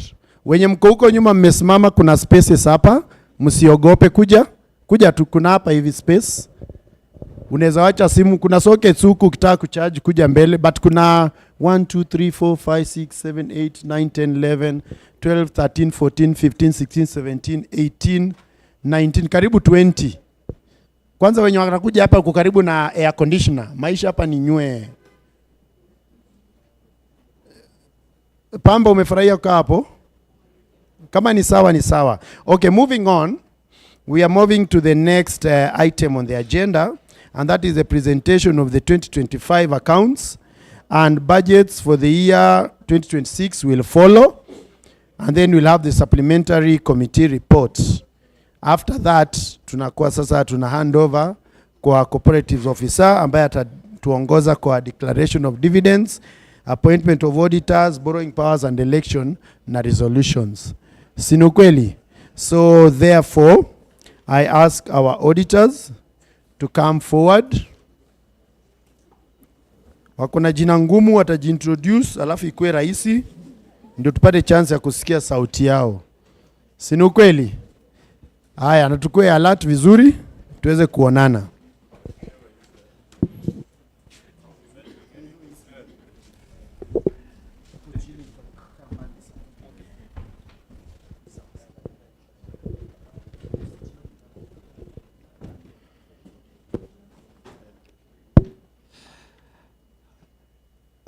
Wana Ufanisi, good afternoon.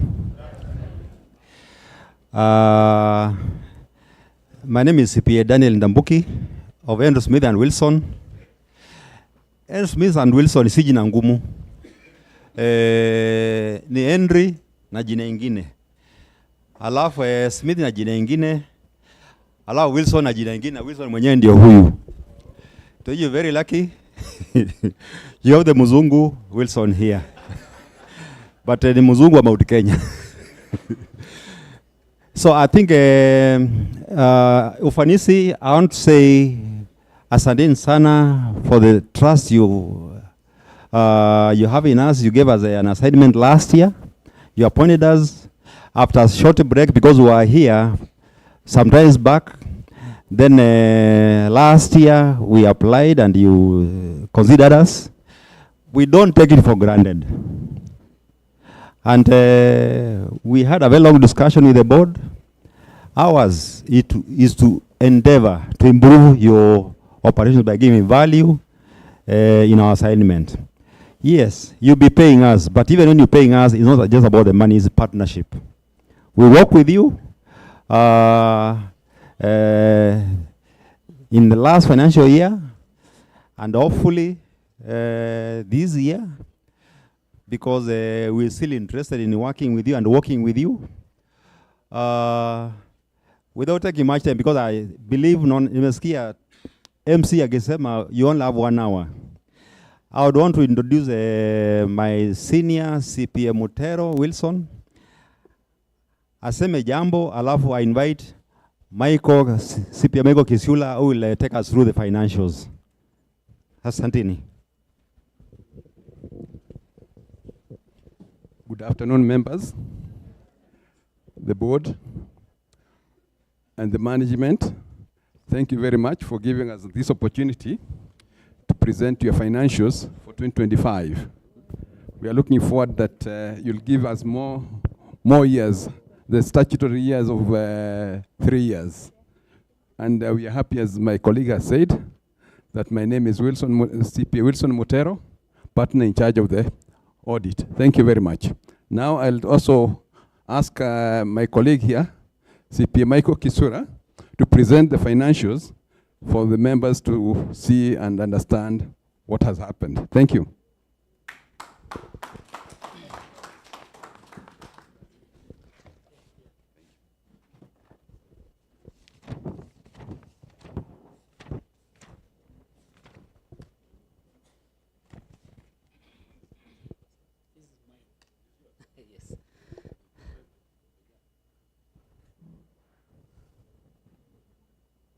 I just want to be very sure that I'm dealing with the right people. Good afternoon. Mungu ni mwema. Tumsifu Yesu Kristu. Asante. We have audited the financial statement for Ufanisi Sacco Limited that comprise of the statement of financial position as at 31st December 2025. Statement of surplus or deficit and other comprehensive income. Statement of changes in equity as well as a statement of cash flow for the year then ended, and the various summary of significant accounting policies and other explanatory information in line with the very big booklet that you have with you.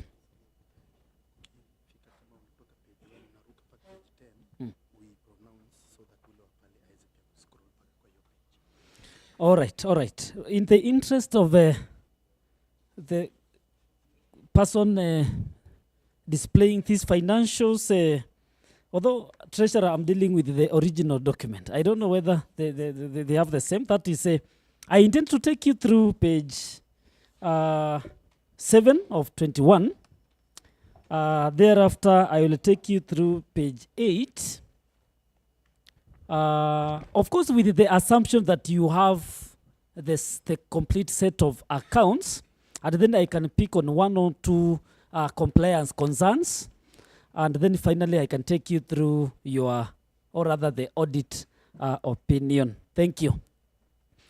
So that is page 7, statement of profit or loss and other comprehensive income for the year ended that 1st December 2025. Revenue. Interest earned on loans and other advances grew from 66.8 million to 71.95 million respectively. Other than that, we also have other interest income that grew from 4.1 million to 6.2 million respectively. I'm trying to round up these figures. Then the proposed interest on members' deposits, that is the interest expense at a rate of 10%.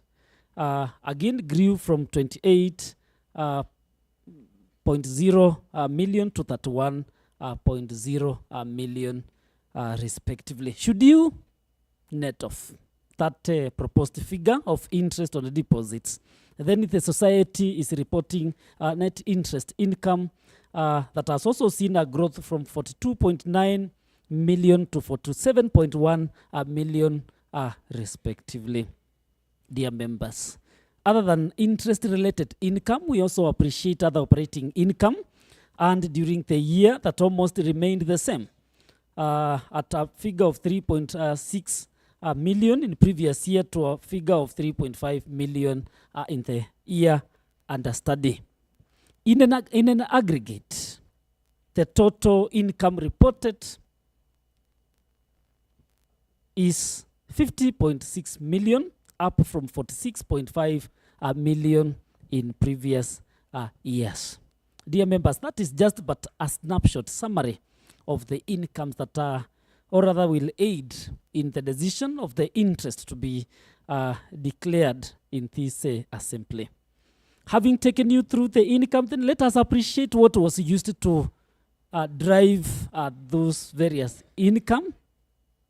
The total expenses grew, or rather almost remained the same at a figure of 40.0 million in previous years to 40.5 million in the year under scope. The breakdown of these expenses, members, among others, we have administrative expenses that went up from 8.8 million to 10.6 million. We also have personnel expenses from 14.3 million to 13.5 million. We also have governance expenses that went up from 11.7 million to 13.0 million. We also have marketing expenses that slightly dropped from 1.8 million to around 969,000 respectively. We also have financial expenses that slightly dropped from 2.7 million to 1.8 million. And finally, depreciation and amortization charges from 740,000 to 649,000 respectively. Should you net off the said expenses, then the society is reporting surplus before tax that again has seen a growth from 6.5 million to 10.2 million respectively. Consideration of the income tax expense for the year that has grown from 729 to 979,000. We also have other aspect of comprehensive income, that is gain on fair value on the various investment the society is holding of 14.5 million, up from 5.7 in the previous years. And that disclosure is broken down into what the society is reporting and the aspect that we refer to as deferred tax. There are the other various appropriation in line with the statutory requirement, that is 20% transfer of 1.8 up from 1.1.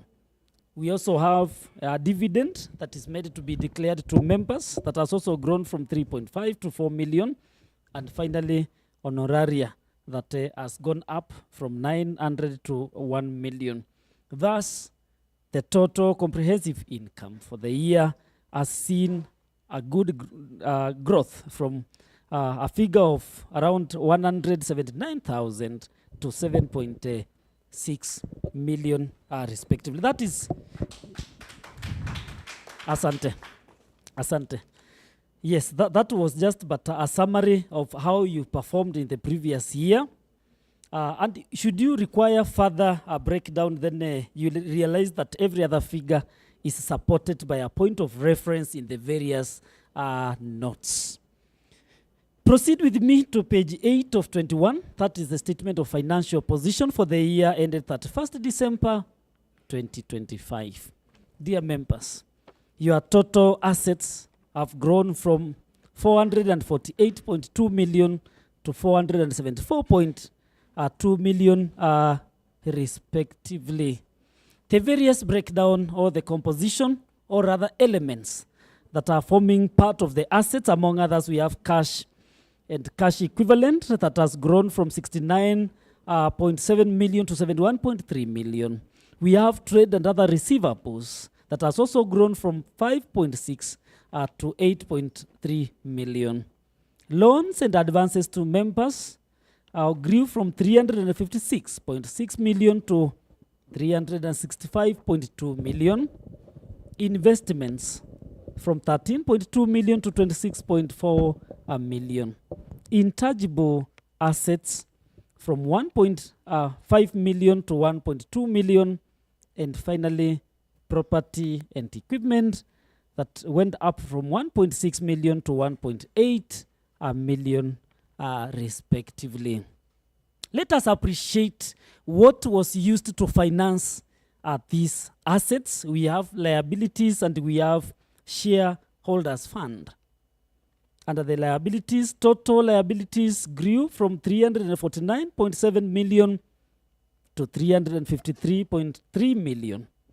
The composition of these liabilities, we have member deposits that grew from 319.8 million to 320.6 million. The issue of the corporate tax has ceased from being a liability to a receivable, and a bit of restructuring in terms of presentation undertaken.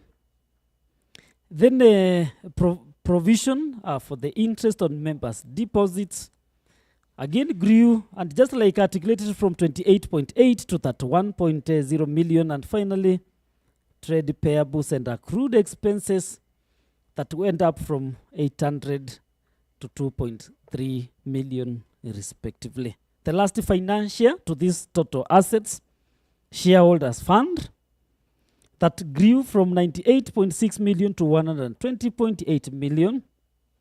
The breakdown of these shareholders funds, we have share capital that marked a growth from 25.2 million to 29.5 million respectively. And finally, reserves that grew from 73.4 million to 91.4 million respectively. That is a summary representation of the statement of financial position as at, or rather for the year ended 31st December 2025. And before I take you through our audit opinion, let's quickly proceed to page 2 of 21, the statistical information.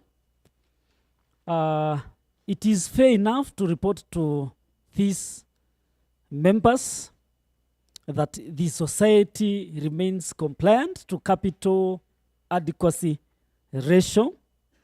In terms of liquidity, this society remains very liquid. So you can see liquid assets to total deposits and short-term liabilities. The requirement is supposed to be above 15%. You are at 20.2%. Operational efficiency. The society continue to increase efficiency with the total expenses to revenue continue